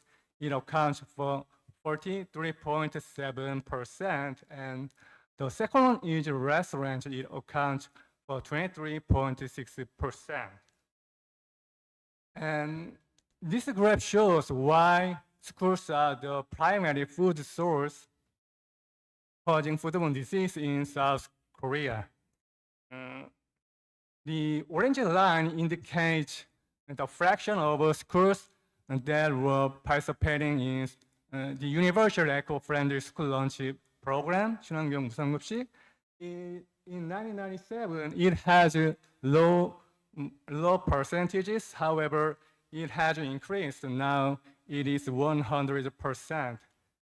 And the gray line indicates the fraction of students who were participating in this program.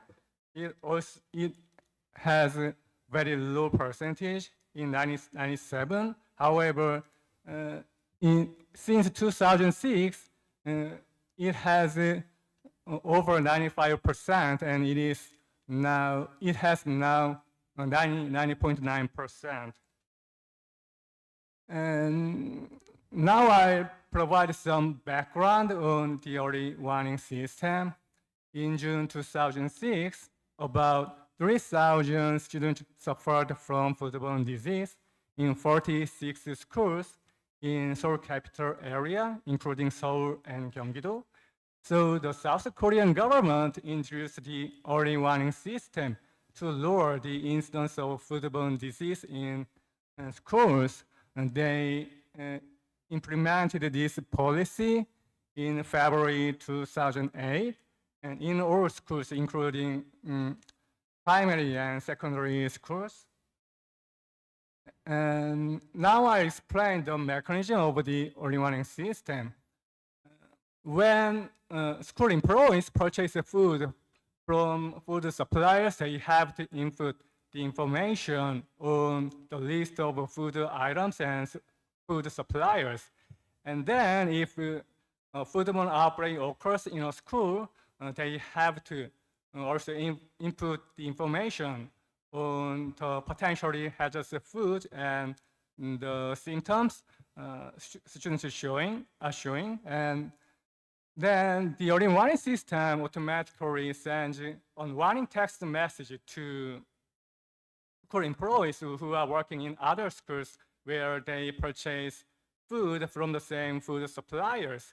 Also, the other schools can discontinue providing food to students. And also this early warning system sends the warning text message to related government officials so they can promptly inspect the food items and food suppliers to identify contaminated food item and also the pathogens. And then what is the research gap? As I mentioned, schools are one of the leading food source, causing foodborne disease in South Korea. So controlling and managing the incidence of foodborne disease in schools are very important in South Korea. However, no one studied this topic in any field, so we found the research gap. This paper makes 3 key contributions. First, it investigates if the early warning system can lower the incidence of foodborne disease.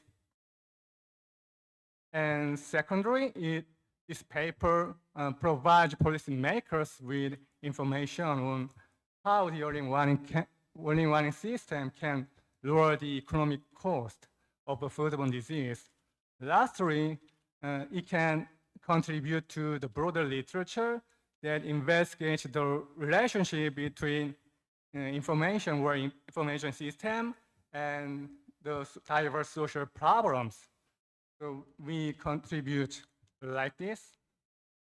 And actually, the Korean Ministry of Food and Drug Safety publicized their data set on their website. However, they just opened up some parts of the raw data set, so we requested them to provide us with the raw data set.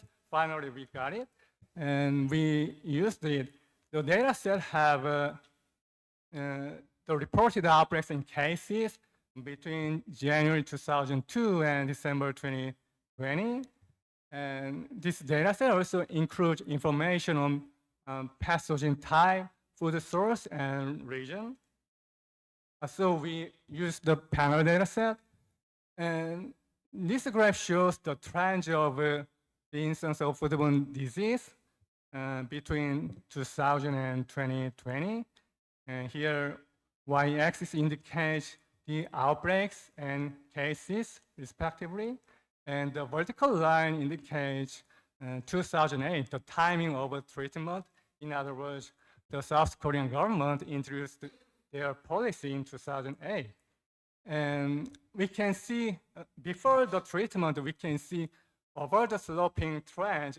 However, we can see downward sloping trend after the introduction of the early warning system. So we can assume that the early warning system may likely to reduce the incidence of foodborne disease.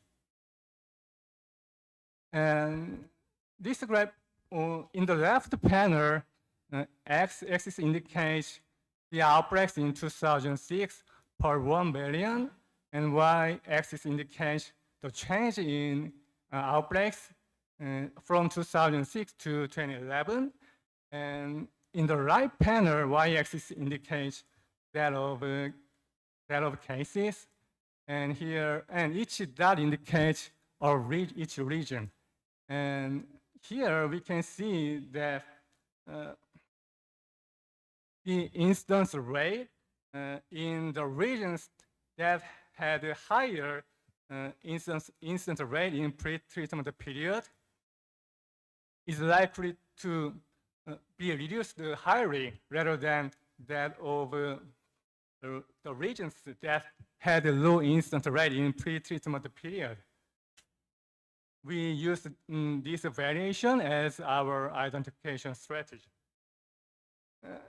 We use two identification strategy.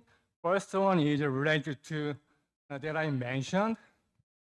And here we use the incidence rate before and after the introduction of the early warning system between regions with higher and lower incidence rates in the pre-treatment period.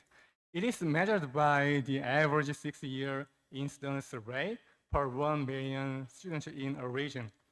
Also, we use another identification strategy. In this case, we assume that the early warning system can affect the incidence of foodborne disease only in schools. It does not affect that in other food sources such as restaurants and home, so we use it as our second identification strategy. And this is the DID model from our first identification strategy. Here, dependent variable Y indicates the number of reported foodborne outbreaks, and F indicates the continuous treatment variable. Here, it is defined by the continuous value of the unweighted average 6-year incidence rate in pre-treatment period. It is a constant term, so each region has their one constant value. And post is an indicator variable equaling 1 if the year is 2008 or later. And we also added covariates and time fixed effects and region fixed effects. And this is the DID model from our second identification strategy. Here you can see here S, because it has information on food source, and school dummy, we added a school dummy variable, and others are the same as the first equation. And before we used the DID model, we tested if parallel trends hold. And here in this graph, the 0 indicates 2008, the treatment timing, and -1 is the reference, it is 2007. And you can see this continuous line, it is the event study design estimate. And you can also see the dashed line, it is 95% confidence interval. Here in the pre-treatment period, you can see this 95% confidence interval contains 0 values. It means that parallel trends hold in pre-treatment period. Also, the event study design shows the dynamic treatment effect. Here you can see negative event study design estimate. In case of cases, we had similar results. And yeah, this table shows the results from the first DID model. Here, the coefficient of the interaction term shows the treatment effect. Here we had the negative significant estimate, and here we already know the mean values in pre-treatment period. We calculate percent effect using those values. And in case of outbreaks, the percent effect is negative 19.7%. It implies that the early warning system is likely to reduce the outbreaks of foodborne disease by 19.7% in the regions that had the average incidence rate in pre-treatment period. So we got negative 16.8%, and it means that the early warning system is likely to reduce the incidence of the cases of foodborne disease by 16.8%. And we also estimate the heterogeneous effects. In other words, we estimate the effects by type. And in case of norovirus, we got significant effects, and the percent effect is 71% and 58%. And we also estimate the effect by using RNAs and Vibrio. However, we didn't get the significant effects from them. And using those values, we can roughly calculate cost reduction. Here, the South Korean government announced that the cost of foodborne disease were 1853 billion won per year. And we know from the statistics, the fraction of schools, the fraction of schools causing foodborne disease is about 43.7%. And we found that the percent effect is 16.8%. So here we can roughly calculate cost from schools by multiplying A and B, and that is 810 billion won. Also, we can calculate cost reduction, how much the all-in-one system can lower the cost of foodborne disease. We can calculate it by multiplying A, B, and C. It is about 136 billion won. So from this research, from this research, we find the evidence that the all-in-one system significantly reduces the instance of foodborne disease. And in case of outbreaks, it is 19.7%, and in case of cases, it is 16.8%. We also find that the all-in-one system is likely to provide economic benefits to our society. We calculated that is 136 billion won per year. Also, this research implies that government intervention based on information technology may improve diverse social problems and lower their economic costs. Because this all-in-one system is based on a website. The South Korean government constructed a website, so the school employees input information using the website. So it shows the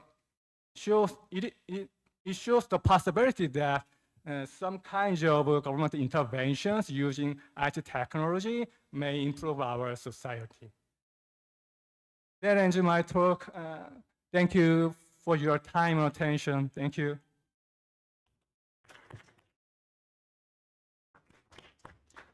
Thank you, Dr. Yun. Now, the last presentation topic is very interesting title, Robots in Nursing Home by Professor Yong-Suk Lee. Please come forward for your presentation. And let's give Professor Lee a loud round of applause.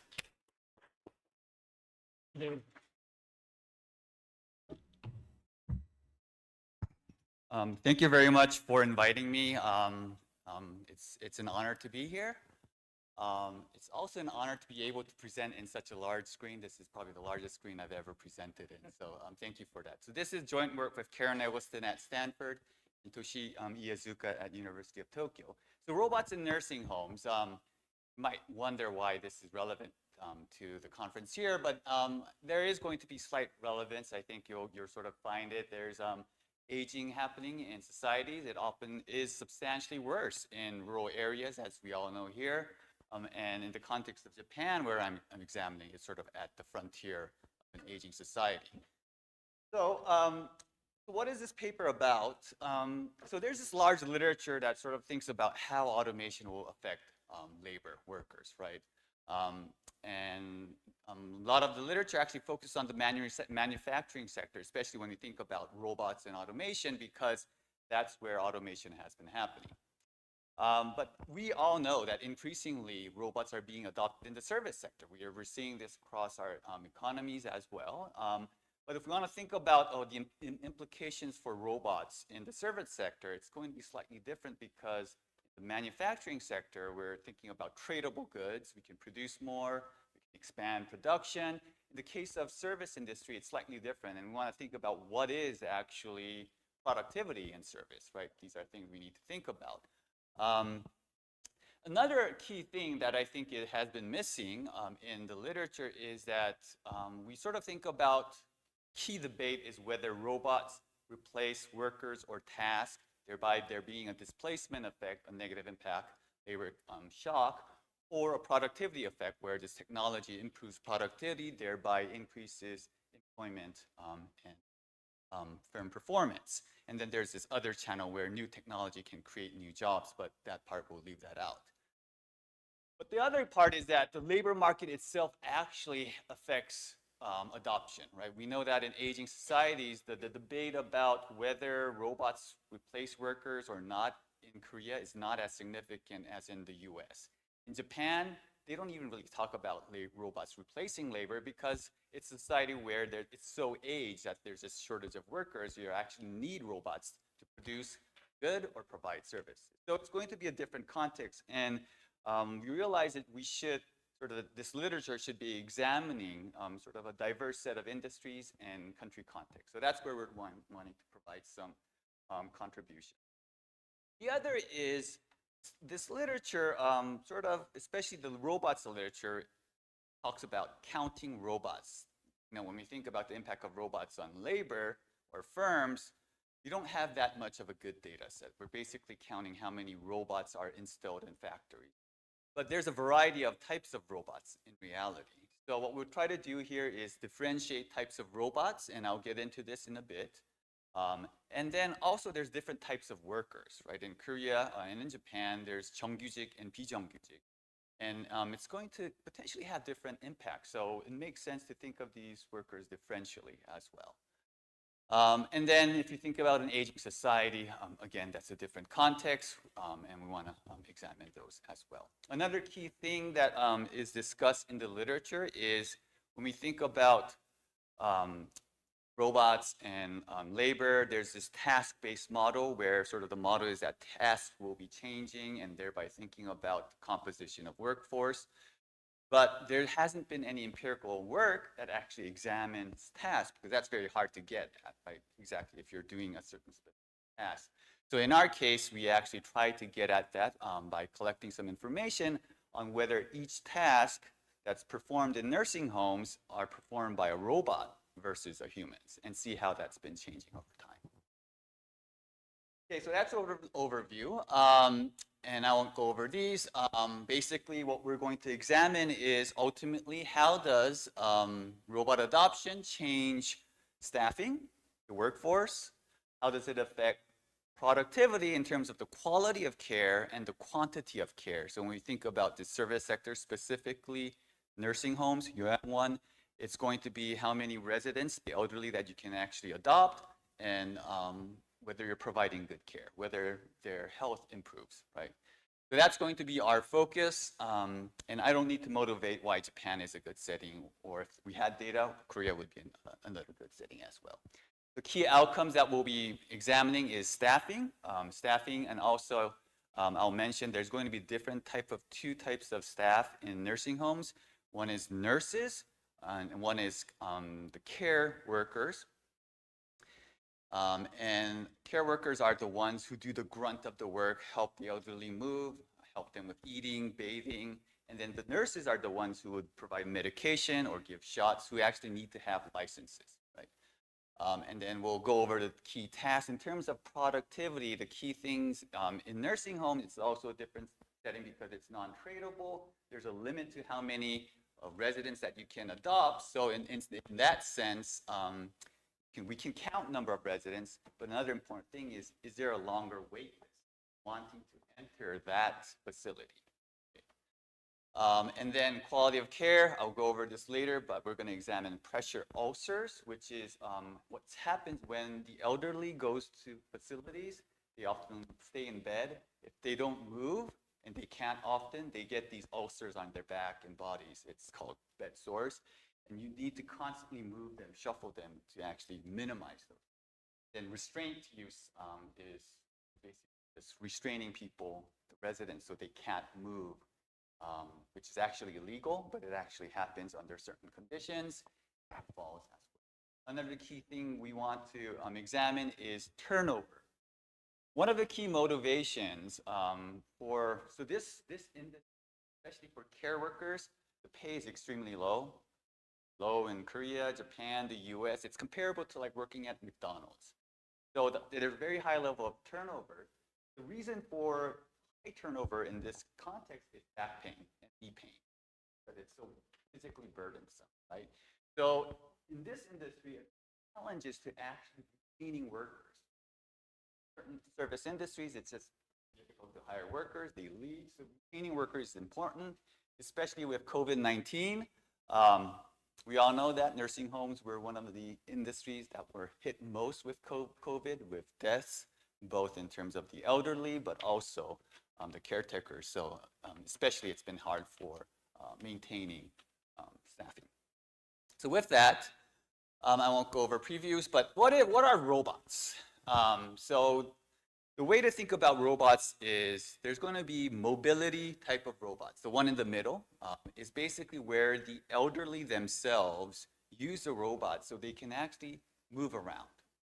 So it's giving them autonomy. So they can go to the bathroom themselves, etc. So these are bulky machines that they use to move around with. A big part is the transfer robots because, like I mentioned, a key thing is that we want to move the elderly to the bathroom, the other places on the bed, etc. And then among transfer robots, there's robots where caregiver actually wears something so that it helps assist them. It's like a suit. And then there's the other one where there's a separate machine that does it for you. That's non-wearable. And then a key thing and you know, some might say are these actually robots, is communication and monitoring systems, where it's basically sensors, cameras, and the bed actually moving together. So if the camera senses something, the bed would actually adjust. And in cases, it would actually send notice to the nurse station so that they can come and check on the elderly. It actually also measures vitals, so that especially the key thing in nursing homes is whether the elderly is sleeping well or not. That's a key indicator of health. So you want to make sure they're sleeping well. So what do they actually look like? These are some example of this is the transfer robots. It's the robot suit. These are the one that's separate and they make it, you know, Japan, they make it cute. And that's the monitoring system. For privacy reason, a big thing with monitoring system, you want to maintain privacy. So the technology is trying to come up with ways you can actually maintain privacy. I don't know if you've seen these before. These in nursing home, you can't have pets. Pets are dangerous for the elderly and the nurses. So in Japan, they've created Paro, which is like a seal, fuzzy, cute little thing, and then it acts like a pet, and it's for more mental health. And there's machines for dementia patients, Alzheimer patients. So when they can't remember who they're speaking to, there's actually a robot with a blank face, and the elderly project their family member and start talking to it. And there's these different types of communication robots. So this sort of illustrates, you know, if you go to Korea, we all see this. The rural areas are the areas that are aging more. And this is just illustrating that proportion of nursing home residents with substantial functional limitations. The darker, sort of more in the rural areas, proportion of population over 70 and plus. It's in the more rural areas where we have a larger share of elderly. It's the same in Korea. The only one thing that I just want to highlight is the labor shortage part. So here, this is job ratios, job offers to applicants. It's usually around 1, you know, the number of people, the firms giving offers, and the number of people who want to find jobs. But in nursing homes, the long-term care industry, it's substantially higher, about 3. So it's very hard to fill positions. People don't want to work. Mentioned care workers and nurses. I mentioned regular employees and non-regular employees. As we all know, in 비정규직, they're not paid as much. They don't get the benefits, health insurance as good. And they're on a shorter time period often. So that difference. Japan has this universal long-term care system, which is very unique. Korea is also one of the countries that actually has long-term care and insurance. And most countries around the world actually does not have long-term care insurance. So this means that a lot of the facilities are actually public facilities. So there's not much private facilities. And we'll be focusing on facilities where they go and then stay there and receive care. There's other types of facilities that people go to die. That's called hospice care, and we're excluding those. So a key challenge. We've had this project for multiple years. We have an NBR working paper that used administrative data. There's limits to what the data has, so we decided to do our own survey for several years. So in 2020, we started our first wave. Basically, there's about 8,000 nursing homes in Japan. We randomly sampled half of it, 50%, and send out mail surveys. In Japan, you have to do it by mail. And we got about response rate about 21%, which is actually pretty decent. We did this in 2022. Unfortunately, COVID happened, so we'll have to think about the implication of that. And then return rate was lower. In terms of constructing a panel, we were eventually able to get about 267 nursing homes. And this is going to be a limitation. It's not going to be a fully representative sample. There are differences between our sample and the rest of the sample as well. So it is what it is. So we'll focus, on the findings that we see. We actually have another third wave of survey. We just finished that, and we have the data, and we won't be including it in this paper, but we'll be examining it for certain types of questions. A lot of facilities have adopted certain types of robots. About more than 60, now almost 70% have these monitoring systems in place. About a fifth have these mobility robots or transfer robots. You can see that those are more expensive. In Japan, still sort of experimenting with them. Companies are producing them. I've been to these expos and saw how these work, and they're trying to convince people to purchase these. Another notable thing is Japan is actively subsidizing the production of these robots as well as the adoption. This is just to illustrate our sample is somewhat smaller in size, employees, and somewhat younger. That is a limitation. The empirical framework is pretty straightforward. We have a panel structure, right? So we're going to utilize that, and we're going to have robot adoption measures of different types of robots. We have robots in terms of also the counts, so we'll be examining that.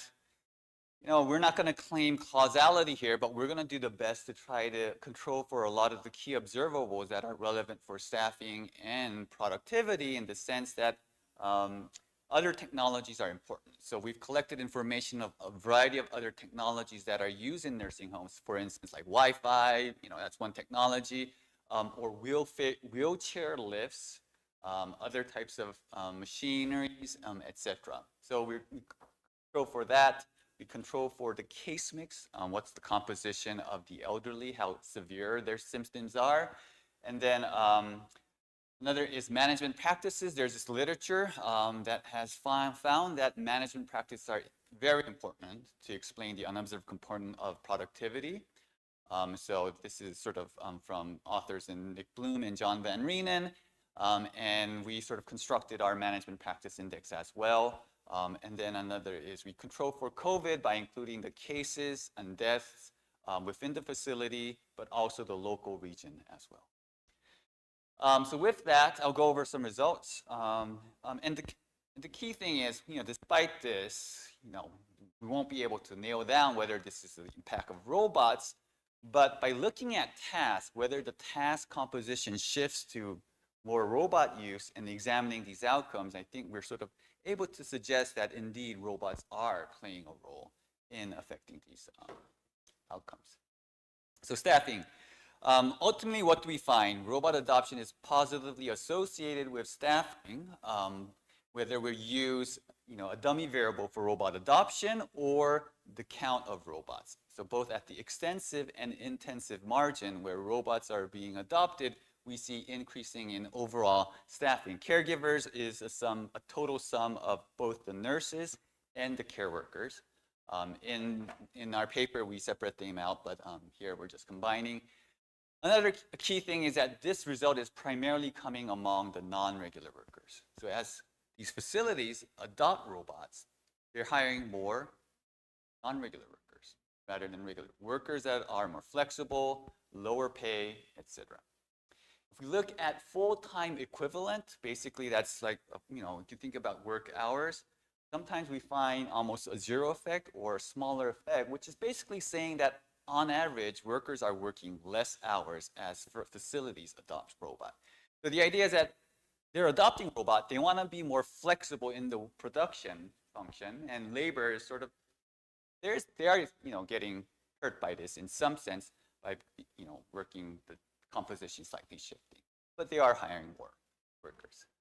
And which robots do we find the most strongest effect is this monitoring system-wide robots. That's the one that's the cheapest, that's widely used. The more expensive ones, we're currently not finding, and even our previous NBR working paper, I can't remember if we did that, but most of the effect is monitoring robots, and these transfer robots, the bulky ones, aren't actually playing a much big role. What I've seen in the field is that even when they adopt these more expensive robots, they want to have a nurse or person next to that because they're worried that there might be problems or issues. So it's not really actually, it's robots being adopted, but the people are still there without creating a lot of productivity benefits in some sense. So that's sort of the key finding in terms of staffing, in terms of turnover. So does it actually reduce turnover? And the way we examine this is, are they reducing hiring rate or exit rate? Are people leaving at a lower rate? Basically what this is, the number of people who exited last year divided by sort of the average number of employees. And these estimates are mostly all negative, and we do indeed find a negative significant effect for the non-regular workers in terms of exit. So it does seem to reduce turnover as well. So if we piece together what we found is that there seems to be sort of an increase in staffing, though more towards non-regular workers, and a reduction in exit.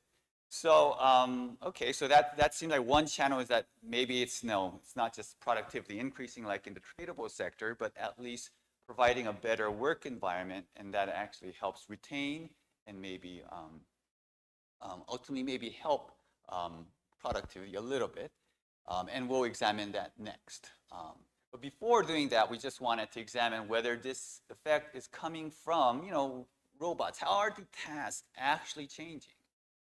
And what we do is, how do we measure this? So the way we do this is, we did in our survey, there's this data set called ONET, which describes sort of the tasks performed by each occupation in the US. And we sort of examined that, and then we also have some information on the field. So what we do is we created several tasks, about 11 key tasks that are performed by care workers, and then basically ask how much of that task was performed by robots versus humans. So an example would be, okay, monitoring residents during the day or night, or answering resident calls, talking with residents for assistance. Mobility would be assisting in toileting or feeding, or repositioning the elderly on the bed, right? So we asked for each task, and it's hard to get these measures, so ultimately we use a Likert scale, 100% care worker, 100% robots. And as you can imagine, most of these works are still done by humans. There are robots being used in this, and mostly it's around 1 and 2. The answer is.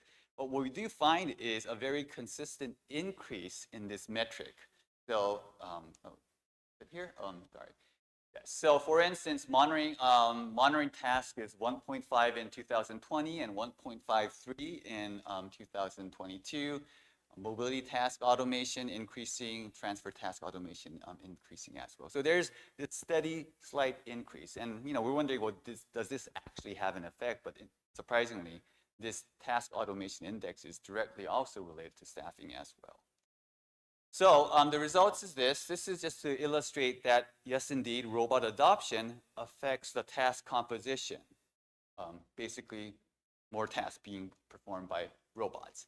And it's surprisingly consistent with the type of robot and the type of tasks, right? So mobility robots, monitoring robots, increase monitoring tasks. Mobility, mobility tasks. And transfer, it's not as significant. But we're sort of finding a relative consistent relationship between the type of robots and the task being automated. So that's what we find here. And then when we actually use task automation as the dependent, independent variable, again, consistent to what we found before with monitoring robots playing the key role in terms of staffing, we find something, relatively consistent.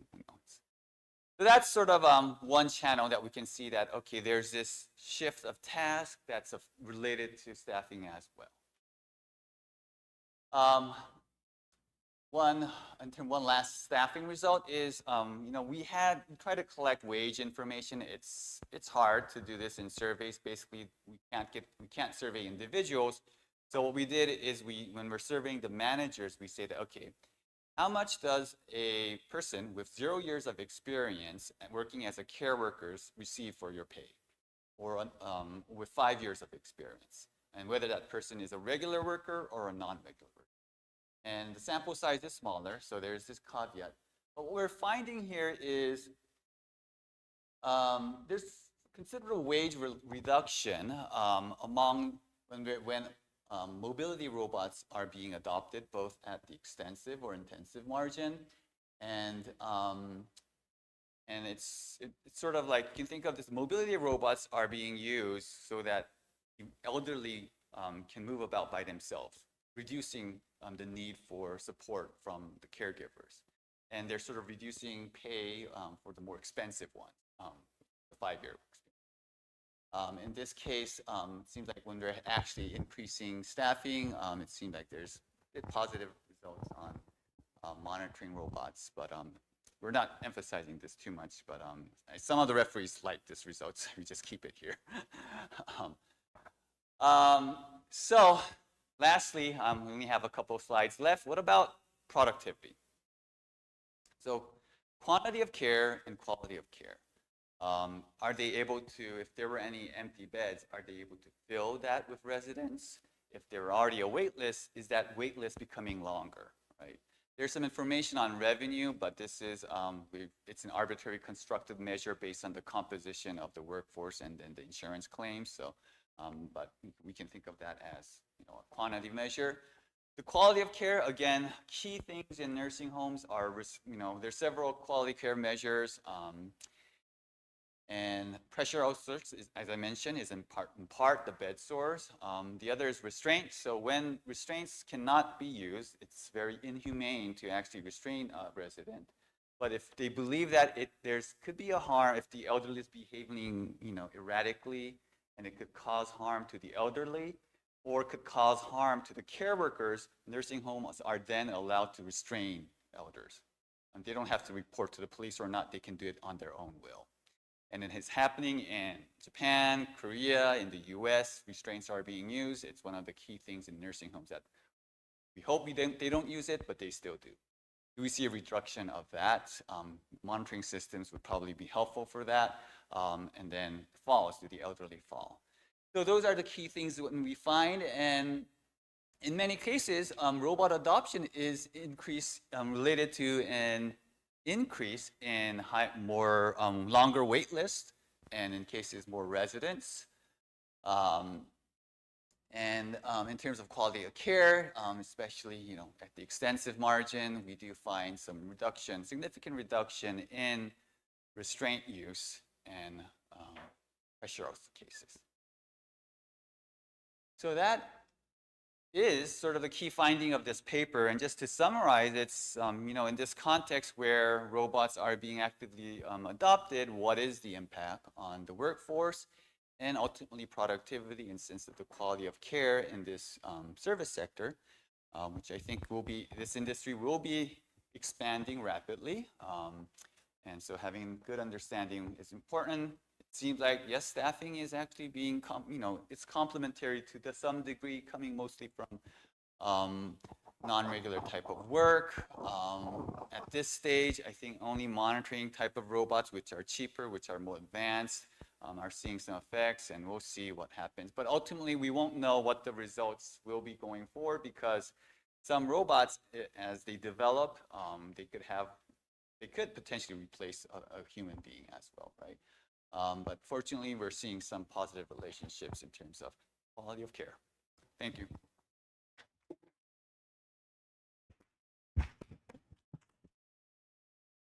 Thank you, Professor Lee. That concludes the presentation sessions for today, and we'll take a longer break since we need to rearrange some venues for the discussion session, and we'll resume our discussion session at 4:25.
Discussion session will involve designated discussions for each topic and will last for an hour.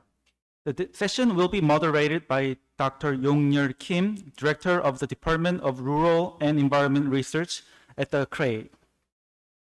I will now hand over the microphone to the moderator. Thank you very much. Good afternoon, everybody. Today's topic is very, very diverse, right? So it's very, very interesting. So very good presentation. Thank you very much.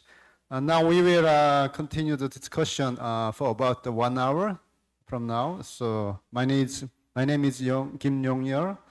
I'm the moderator of the discussion session. It's very, very, very honored serve as the moderator. Thank you very much. I will introduce the discussion panel. I hope you have a good discussion. Please give them a big welcome when introducing them. First, this is Professor Kim Kyo-il from Michigan State University. Please begin. Big welcome, please. Thank you. Second panel is Dr. Im Young-ah from Korea Rural Economic Institute. Please, big welcome, please. Thank you. Third panelist is Professor Lee Seok-bae from Columbia University. Please, big welcome. Thank you. Okay, last person I would like to introduce is Dr. Jin-young from Korea Rural Economic Institute. Please, be welcome, please. Thank you very much. There were 4 presentations in the previous session. Dr. Kim Yong-gi, Professor Kang Man-ho, Dr. Yeon Kwang-hun, and Professor Lee Yong-seok for their good and the hard work. Thank you very much for the great presentation. Okay, the discussion will be conducted in order introduced a moment ago. Okay, first Professor Kim Kyo-il. Okay, Dr. Kim, Professor Kim, please start the discussion, please. Thank you. Okay, first, I would like to thank Krei for organizing this great conference, and then giving us the opportunity to discuss this excellent research. So the paper I'm going to discuss today is National In-Kind Assistance Program, the food voucher program, and its introductions, and then the effect in this current phase. The first, I mean, the presentation is excellent, so there's nothing much I can add, but because it was presented kind of an hour ago, so I'm going to kind of recap the main findings a little bit, and then I'm trying to provide some of my thinking about this project. So indeed, this food voucher program was introduced as a national program to kind of bring into kind of US SNAP into Korean context. So this is trying to help the low-income household to secure their food consumption. And then it was initially integrating the policy in between 2017 and 2022. And then at this moment, it's being expanded to nationwide in terms of scale and scope. And then this paper is about evaluating the pilot experiment, focusing on 2022. And given that, given the empirical findings and data we have, we can think about how we can proceed from here. So the first thing, right? So the paper estimated that this important measure for the impact or effectiveness of their program is a marginal propensity to consume food, MPCF. So it was estimated about 35%. So compared to the US case, which is about even more than 50%, is kind of low at the moment. Again, this is a kind of pilot study, so we hope that once we expand this to more wider scale, we can boost this measure close to maybe the US, even higher.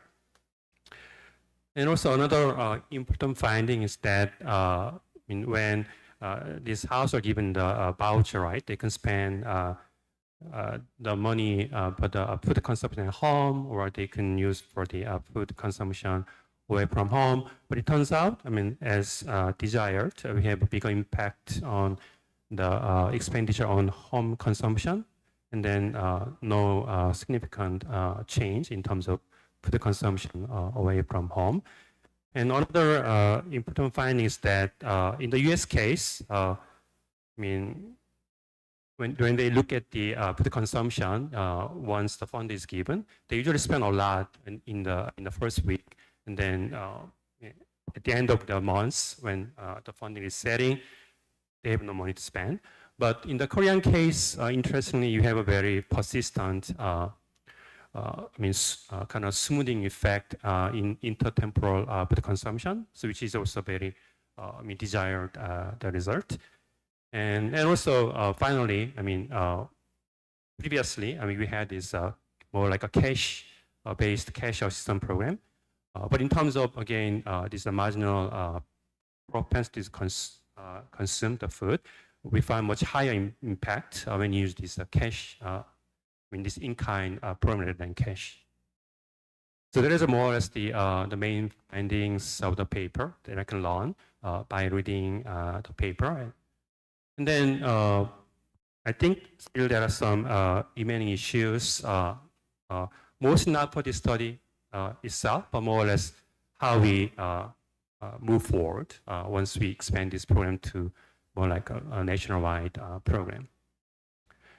So then the first thing is this focus or target group. So in the current phase and current study, the target group is the so-called LBR, which is livelihood benefits recipients, which is defined by those households having income below 30% of the standard median income. Then, of course, we want to expand this to, as long as you fund government support, we may want to expand this to up to 50%, which is defined as this SLIH, or even just 40%. But of course, this is a big decision for the government, right? Because you have a given budget, and then the decision whether to expand to this much bigger target group is a big decision. So then it turns out, indeed, even though we have this pilot study, we may utilize some recent developments in the econometrics treatment effect and to make these policy decisions, right? For example, there's research to study the problem of whether to change this policy eligibility cutoff. So at the moment, it's about 30% below the median income, but of course, we may want to do 40%, 50%. And then given the result we have obtained for the current experiment, we make this decision whether or not, this is beneficial compared to the budget we may have. So another thing is that even for those, say, LBR, 30% below the median income, there are many different type of households, right? So, and they may have different influences from this voucher program. So it is about this treatment effect heterogeneity, which means, let's say we expand this to 40% below, 50% below, then we may want to now narrow down a particular type of household. For example, say older population or the households with the younger kids. And then again, we may utilize recent work, treatment effect to pin down those more vulnerable groups that have a bigger impact when implement this policy. So another main the question to ask here is how you can boost this MPCF. So I realize when you look at this education level for those this LBR group, so they have a below high school education. 30% of that group has education only up to middle school. Even up to high school is only about 56%, which means probably it's very important for them to be educated about this program. So maybe not only just in terms of health benefits, getting better diet, but also for their children, right? In terms of later on more like a long-term effect in terms of socioeconomic achievement of their children and other things, so that they are really kind of motivated to participate in this program. So another thing is also this technology, right? This EBT is very convenient, right? But the problem is, I mean, because of technology, I mean, it can be adopted in a more like a bigger chain, like the 농협, right? But then the problem is probably, right, those I mean, low-income household, they may not live in the outside city center. So you may also consider kind of their transportation cost to get the actually the retail, I mean, the sales point of sales. So which means we may not want to expand this EBT system to more like a local retailers as well. Another thing is, I mean, nowadays this delivery system, which means, of course, I mean, delivering this food to those individual household may be expensive, but if the government can centralize and then develop certain delivery system for those households in a given, I mean, the regional location, that will be also very effective way of boosting MBCF. And also another thing is that I realized when I look at the survey, there are some discrepancy between household preference. For example, they want to consume more meat, they want to consume more, I mean, variety of food items, but of course for the health concerns, now the program limited to certain categories of food, but there is something like need to be done in that area as well. So, so maybe, I mean, this is because I'm also IO economist, so I also need to look at the market response to this voucher program. I mean, again, this pilot stage is not a big deal because it's a very small scale at the moment, but once we expand this to nationwide, bigger scale and scope, we need to look at how this government in-kind food assistance would influence the whole market, so the whole population, right? So the first thing we need to look at is just, within these eligible products, we also look at how those I mean, household with FBP choose their the product, but also in terms of ineligible I mean, products as well. The problem is, right, because they restrict the possible products for, they can use for their voucher, right? There are some sort of like substitution, which may be good for their kind of preference, but in other concerns, is maybe a different story there. But also another thing is that once we have a very big scale program, that also influence the prices through so-called this price pass-through. So it may be very big impact on the those food items on the FPB and also other things because of these spillovers. So for example, there is a recent study by Lung and Saw. They show that in the US case, 1% increase in SNAP benefit raises the overall grocery price by 0.08%. So maybe we may have a similar I mean, effect in the Korean market as well. And then, which means, I mean, when you look at this consumer surplus, not only those FPV household, but I mean, more general population, they also find out that actually overall kind of consumer surplus may go down because of this price effect. So, I mean, we also may want to look at that, I mean, when you make this decision later on. And there are also other advances about this kind of market interactions. And then, I mean, lastly, I mean, remaining further issues. I mean, going back to this price pass-through, I mean, I realize we don't have much study on this, but the problem is like, I mean, you have so many different food items, right? Maybe 100,000, maybe more than that. So which means it's very hard to trace, I mean, price of individual item. So we need to develop some sort of like aggregate price index to look at the effect of this price pass-through. I mean, that's kind of one of the kind of area research we need to do. And then, and also look at the, right now we have only 농협 and then GS25, but once we expand this to other retail chains, we want to look at their pricing policy and regulation so that they're not going to game with those, I mean, pricing those FB products. So we need to look at that as well. And then finally, I mean, this expansion of EBT on the online platform, I mean, also there's a trade-off between accessibility of those households and the cost. So So I realized, I mean, this is a really important study, and then there are so many things that economy should, get into, all those like important the questions. So again, thanks again, giving me looking at this problem very carefully and learn a lot from this research. Thank you. Yeah, thank you very much. She summarized some findings and suggested some remaining issues. Yeah, thank you very much. Okay, it's very useful for next research, I think. Okay, thank you. Oh, next, Dr. Im. Yeah, you will, I think she will discuss on topic 2, right?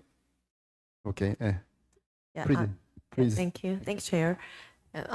Actually, yeah, I don't have any presentation right now, so please understand. And yeah, I'm really nervous, to discuss after Dr. Kim, because his presentation and discussion was really perfect.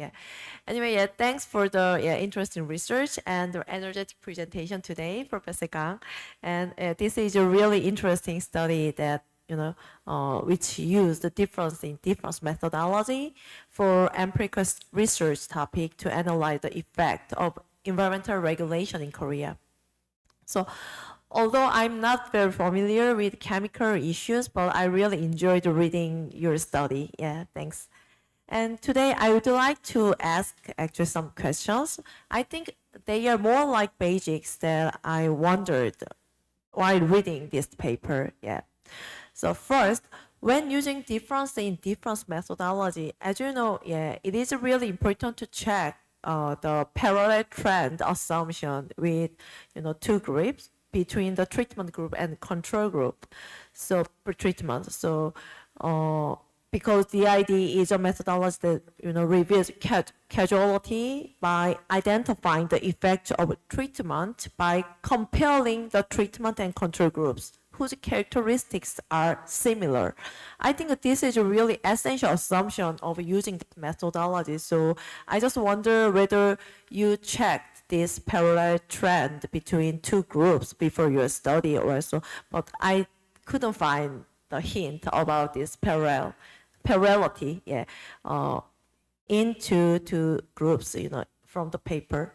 So second, and also if difference in difference was applied to analyze the policy effects, the decrease in the use of hazardous chemical materials after K-REACH and CSCA, the two regulatory acts were enforced, could seem very natural, right? So because both laws are command and control types, so maybe the decrease of the use is just maybe natural result of these regulations. So I understand that this study aims to clarify more about whether innovation has been promoted due to strengthened environmental regulations.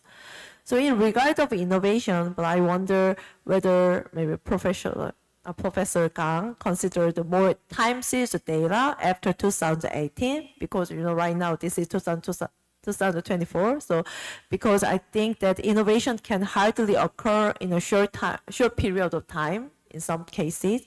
So, and since it is related to the formed long-term vision. And third, the two acts, K-REACH and CSCA, were enforced in 2015, but both laws were launched in 2013, right? So there was actually 2-year grace period, before the real enforcement.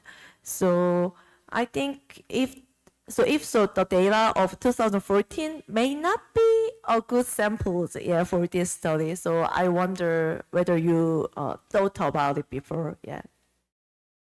And also, as you mentioned, in the paper, the patent application data are skewed, and actually we can see the number of means and standard deviations in the table. So it is questionable whether it is reasonable to classify the innovative firms, the company groups based on the median value of the number of patent application. Because, for example, maybe R&D budget can be another variable to be considered, and also maybe you already used this R&D budget variable, right? In your analysis in the paper. And also similarly, when using the dependent variable, the number of hazardous chemical was used, and the company's intensity was also divided based on whether hazardous chemicals were used or not, right? But I wonder whether maybe, again, maybe there can be another maybe variable to be considered, maybe for example, the amount or the ratio of the hazardous chemical materials used in the farms. Because maybe if we think about the intensity of using the materials, it might be better to use the the amount variable or the ratio to show the maybe reality. Yeah. And finally, just for the future study, I think that it might be interesting to consider the cost and benefits again.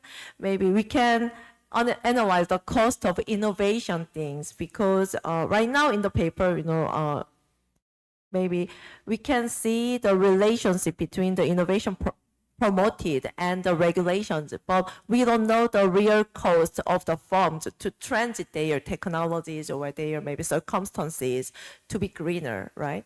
So maybe for the future study, we can think about it, and also maybe we can compare the cost of these kind of greener transition with the benefits of the health, and then maybe in that case maybe we can see another maybe social welfare things there. Yeah, thanks. That's all. Yeah.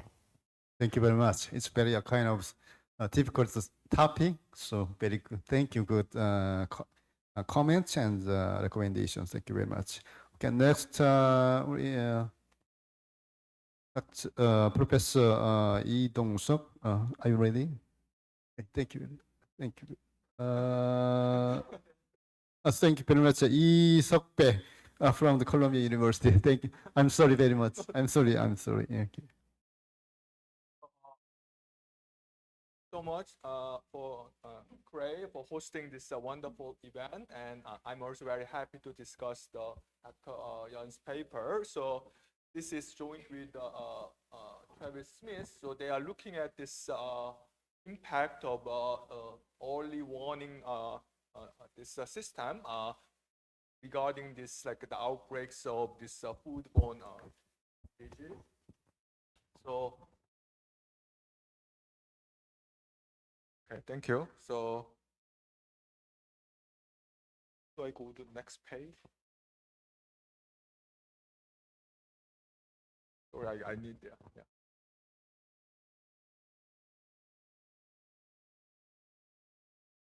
Thank you.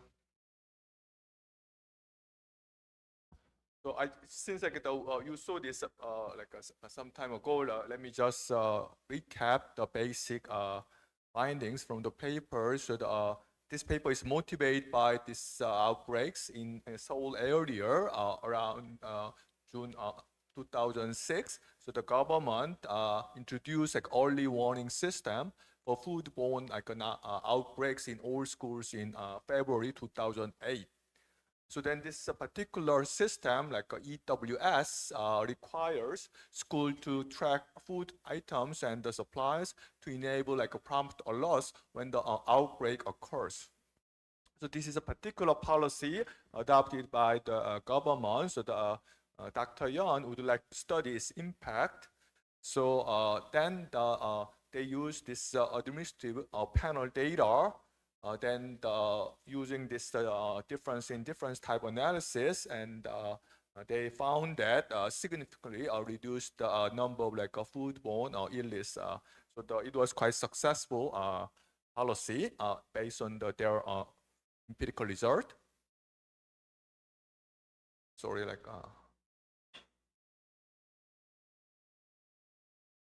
I should click hard. So this is also the typical setup. Maybe this is also some sense similar to Professor Kang's panel data analysis.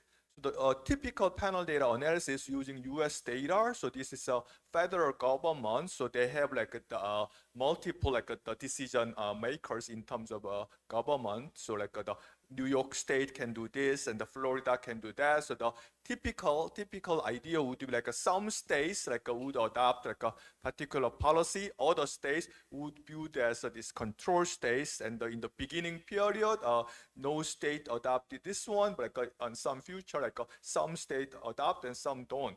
But Korea is kind of this typically the central government policy. So this particular policy was also implemented by altogether in particular calendar time, the February 2008. So but they wanted to use this difference in difference strategy. So we need to come up with this control and treatment group. So their idea is to use this this variable. So this one is kind of plays a role of typical treatment control variable. So this is but it's continuously distributed. So unweighted average of a 6-year this incidence rate in pre-treatment period. So I believe the implicit assumption is some regions they have a low this outbreak rates, then they are kind of doing already well even without having this formal warning system. But some regions, they have relatively high this prevalence of these outbreaks. Probably they will benefit from this, so that will be play the role of this treatment group. So that is kind of a basic idea. So this is one possibility. Although the policy is universal, but if you believe this impact would be differential across different regions in this example, then we can rely on this difference in differences. So if you remember the presentation slides, then Dr. Yeon showed this difference in differences slides. So fortunately, I showed the event study design. So they did this as well. So this is also modern panel data analysis. Simple DID is the typical starting point, but the main result they typically show in terms of event studies. So this gamma beta coefficient would be pre-treatment, so this should be 0, and gamma y that would be post-treatment, so they represent a dynamic impacts. So and they also look at the alternative a control treatment group. So they use this school S indicator variable here. S means that food source. So in school food, some are in school, but some are not in school. So this is so idea would be this EWS should be mainly relevant for food sourced in the school, not outside the school environment. So they want to do different type of the difference in differences to provide this extra this evidence. So then also they did simpler DID version as well. Just reproducing their nice figures. So this was the without covariance main specification using this F variable. So then this is also the notation. Typically the -1 corresponds to this beginning of just before the treatment, and the 0 is the first period you got the treatment. So the -1 is by definition 0, so you do not include anything. So there's no confidence interval, so this is 0. And from -2, -3, -4, -5, -6, they are all a pre-treatment period. So what you should expect would be there's no pre-trend. So the typically confidence interval is large, and there's no obvious trend. So this kind of passes the visual test. So there's no obvious trend.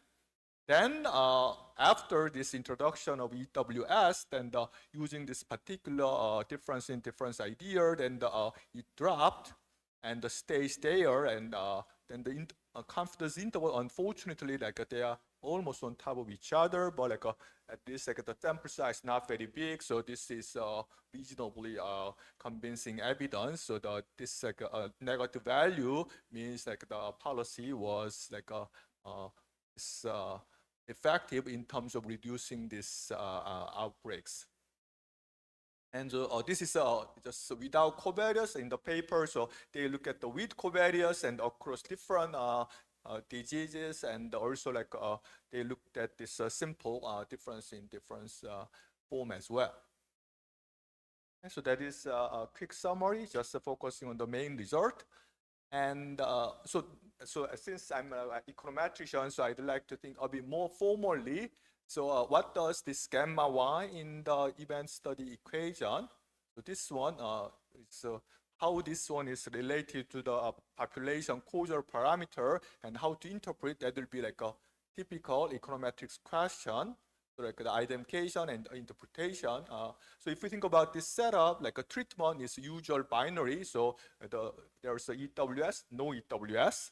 But this group, like a treatment group, control group, is not binary. This is a continuously distributed. So that is like a different from the canonical, like a textbook case of the binary treatment and the binary treatment and the control group.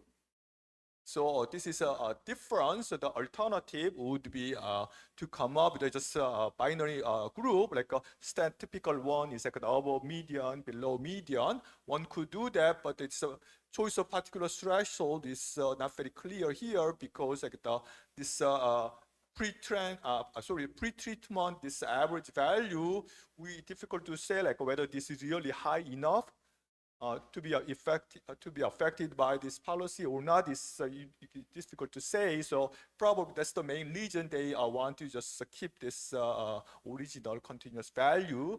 But then it will be like the non-standard. So they need to think about like how to formally study this one.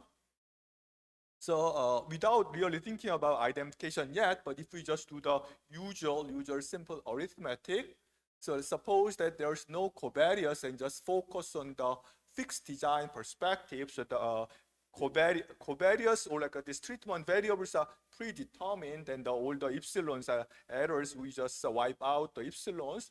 That means that like if you just look at two arbitrary like these regions R1 and R0, then this like F variable, this average incidence rate between 2002 and 2007 would be different between these two regions, R1 and R0. So they use this variation, right? Some regions would be higher, lower, like this prevalence rate before. So then they look at the corresponding, like the difference in differences, so the relative to this pre-treatment period, and this one is about R1 region, this R0 region. So if there's any change, and they scale based on this one, so they compute this gamma y this way. So the natural identification question is what does this identify in terms of causal parameter, and whether it's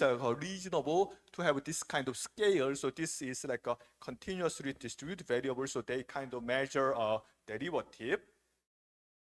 So, but if you do this discretization, so instead of thinking about this original F value, so they using some threshold value. So, for example, median, below median, above median. So then basically then they can think about this huge binary type of version. Then so then get this gamma y, that gamma y would not be the same scale. They kind of aim at the same thing. So if you do differently, they are different. So what is kind of a more natural parameter we should look at it? And so like some more identification analysis with heterogeneous treatment effects might be useful, because this is not standard like a 2x2 period and 2 group example. So in the literature, some authors like looked at this 2 period or like but then the continuous treatment kind of case. But I just try to think about this just binary treatment, but like this continuous group. I cannot remember exactly the one paper, so, but definitely they can think about a bit more. So this is more like a econometrically oriented comment. So then I have like some small, but like maybe they can think a bit more. So first of all, this is very important paper, and results are very nice. So then, so it's also good news. Like government introduced and it went down. So quite impressive.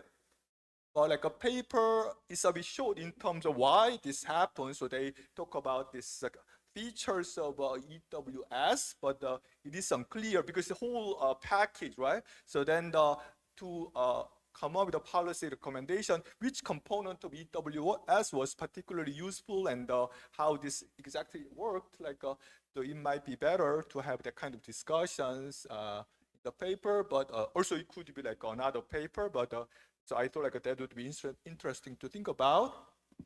And this is like a very minor point, but there's alternative control and the treatment group using this, whether this food source is from school or not, but I did not find the event study graph in the paper, so maybe you can double check whether you maybe misspelled like one or like, yeah. And the last one, this is kind of, they did like a simple, very simple back of envelope, like a cost benefit, and mainly benefit calculations, multiplying like multiple things, but maybe a bit more formal analysis based on some welfare measure and this curvature of the utility function or this shape of the cost function, or that might be more important to really give the more precise like, policy recommendation for the government. Yeah. But overall, I very much enjoyed reading this paper. So yeah. Thank you. Thank you very much. Thank you very much. Yes, please. Thank you. He overviewed Dr. Yeon's presentation and about the data method, and introduced some main specification about without the covariates, and suggest some good comments of identification and interpretation.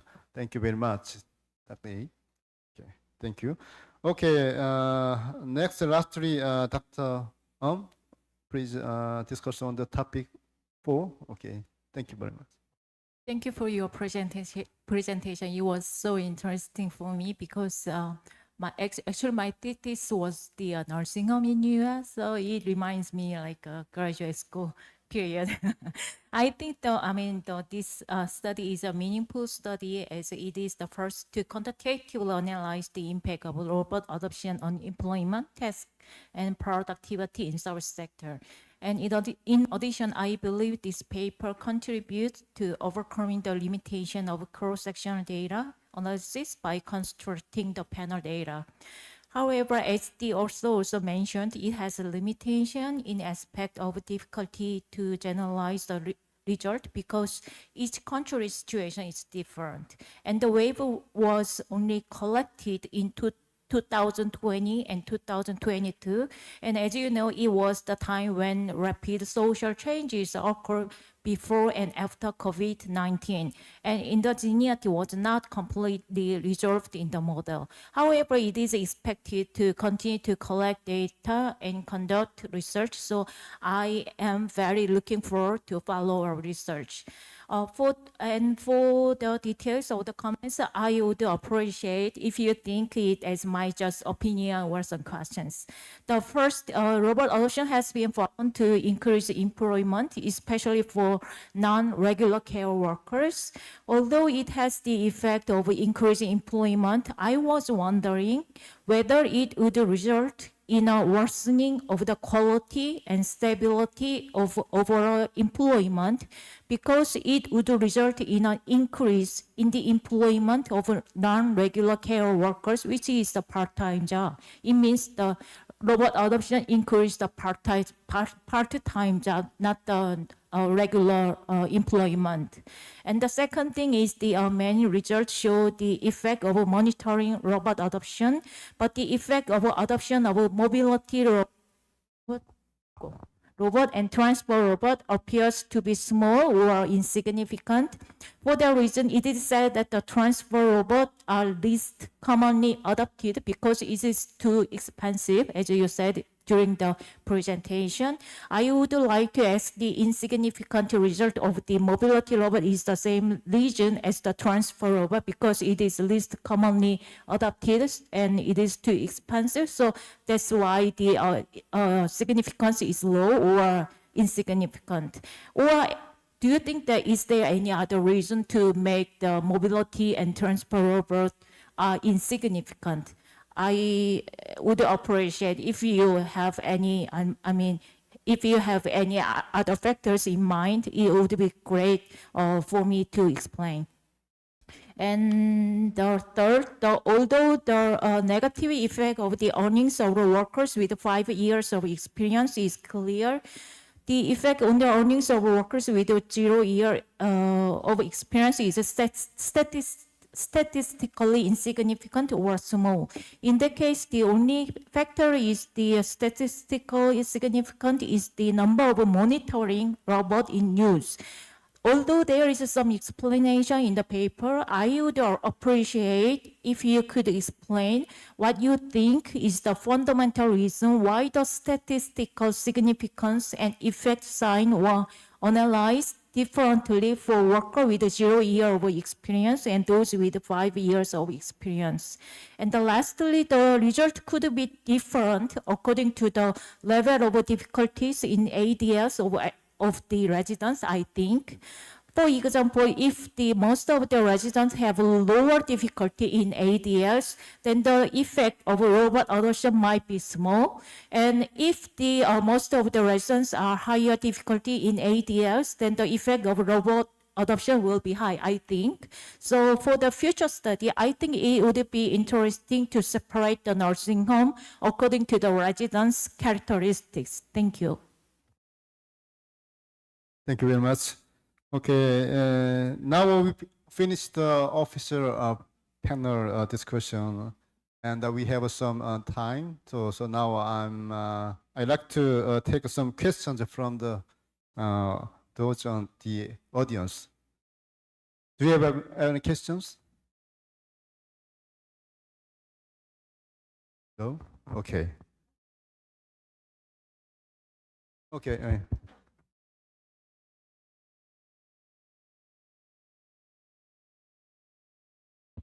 Hi, my name is Hejin Im from the Krei. I also have a question about the robots and labor in nursing home, which is presented by Dr. Lee. So I was just wondering, like, I heard the news that there is a high increase in the number of part-time job workers in Japan, but like I didn't really see the like possible environmental controls that could, although it could be due to increase in the adoption of robots, but also it could be an environmental trend that there's an increase in the part-time job workers. So I was wondering, like, is there any other control variables that you're thinking? Because, I mean, it's pretty reasonable to think that like there's an increase in the non-regular workers, but I was also wondering that could be an environment factor. So, thank you. Michael, please. Should I respond to comments as well? Or, yes. Well, first, if I respond, thank you very much. I think that's a very valid point because in Japan, the government, actually the nursing home industry has been promoting increasing part-time work. And actually, it turns out some prefer part-time work because it gives them flexibility to work, but also take care of their. So it's a weird situation where it's not an ideal situation in terms of the quality of work, and there could be effect, but also some people seem to prefer that. And I think it's directly related to female employment rate. So if I would include a control variable, I think it would be very reasonable to include the share of female labor force participation in the local area. I think that would capture some of the points that you made. So thank you for that. And thank you for the comments. I definitely agree in terms of your suggestion on examining heterogeneous effects based on the composition of care work, the residents, based on ADL. I think that's a great idea. And yeah, why there's no effects on the other type of robots? That's a very valid point. Being expensive is not an explanation, to be frank. I think it's just the technology is still in flux, and they're still trying to figure out how to best use these technologies. And there's this term that's called Asamoah refers to it as mediocre robots, they're using robots, but they're not actually very helpful. And maybe we're in this stage where, okay, they're developing robots, adopting it, but it's not really resulting in significant changes in organizations or productivity. I think that could be one. Thank you very much. Do we any other questions? Okay.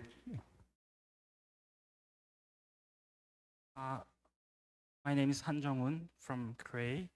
I do have a question for topic 1 from Dr. Kim. My question is about the seasonal. So, as far as I know, in the United States, some previous studies to food, assistance program pointed out that there might be a trade-off between eating and heating during cold period, which means that low-income household may tend to use their limited budget for heating rather than eating during cold period. In this sense, it might be better to distribute larger amount of benefit during cold period than summer. So my question is, do you think we can apply this story to the Korean case as well? So, I mean, is it better to, give larger amount of benefit during, winter than summer?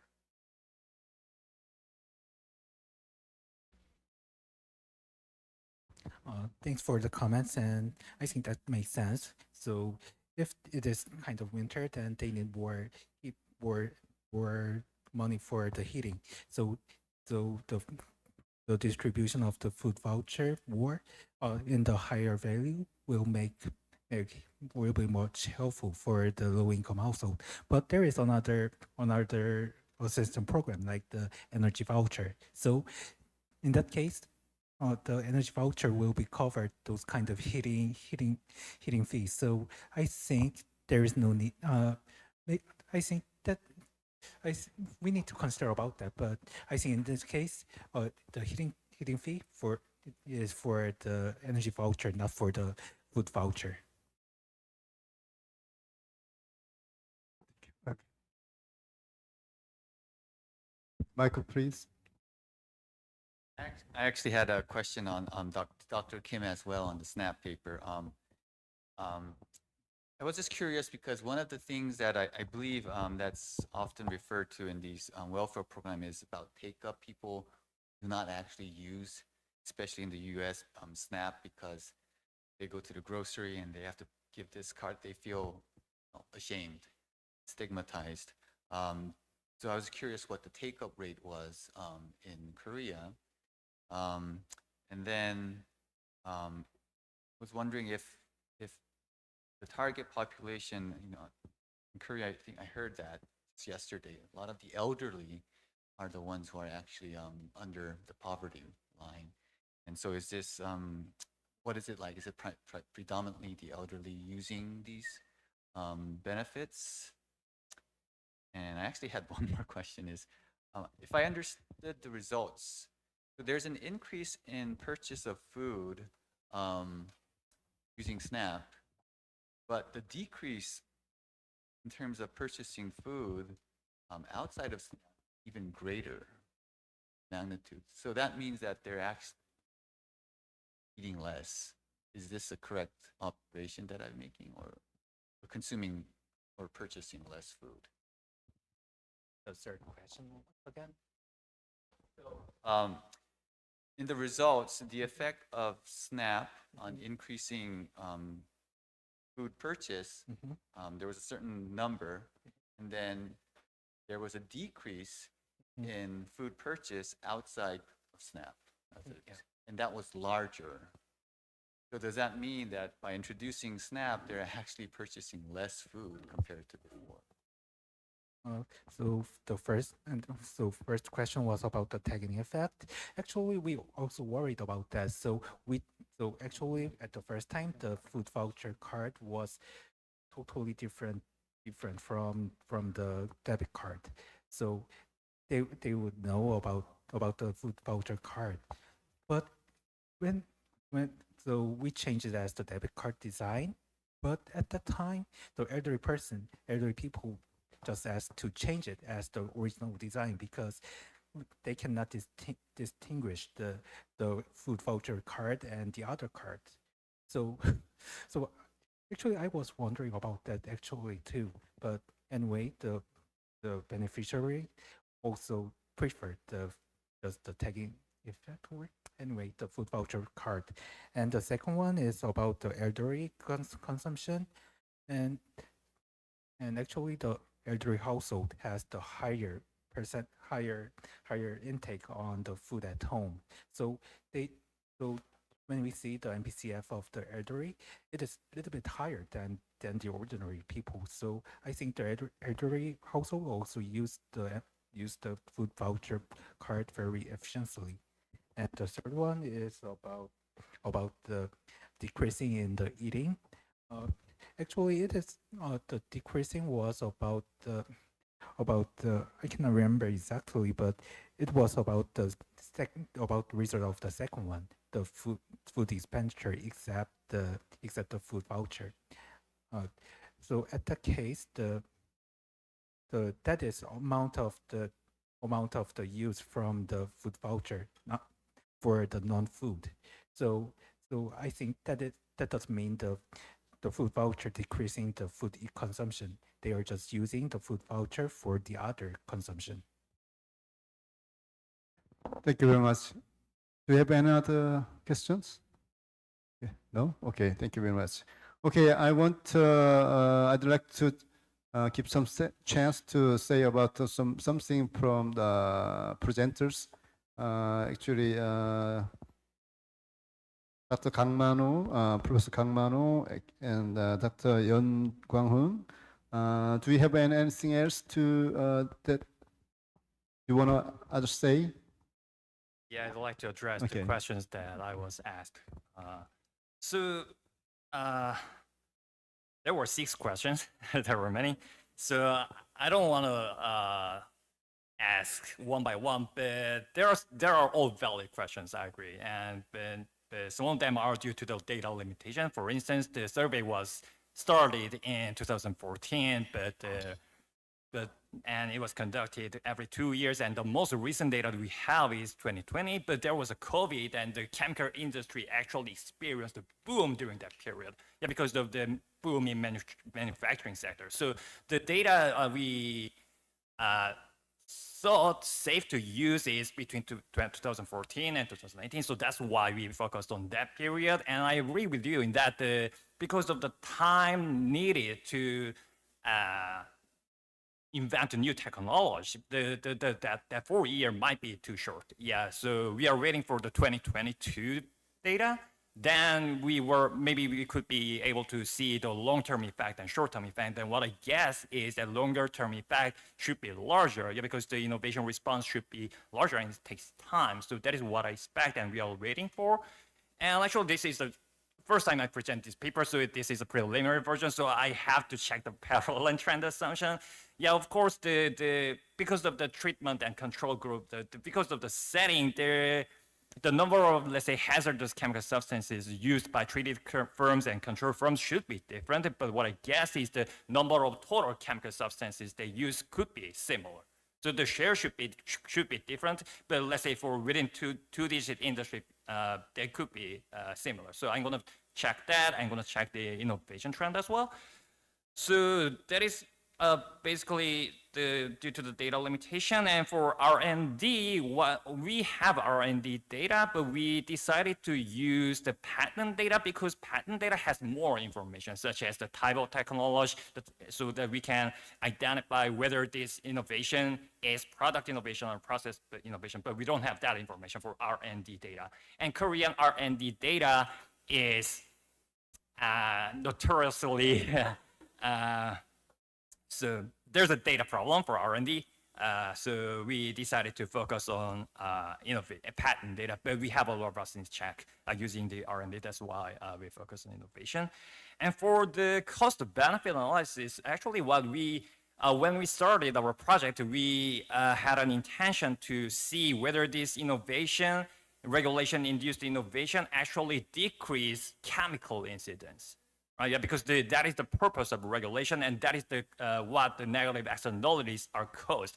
So we focused on that, but due to the data limitation, we only have, let's say, some incidents happened in, let's say, manufacturing firms or something like that, not limited to chemical incidents, but the general incidents. But the number of observations is too small, and they are generally 0, 0, 0, 0, sometimes 1. So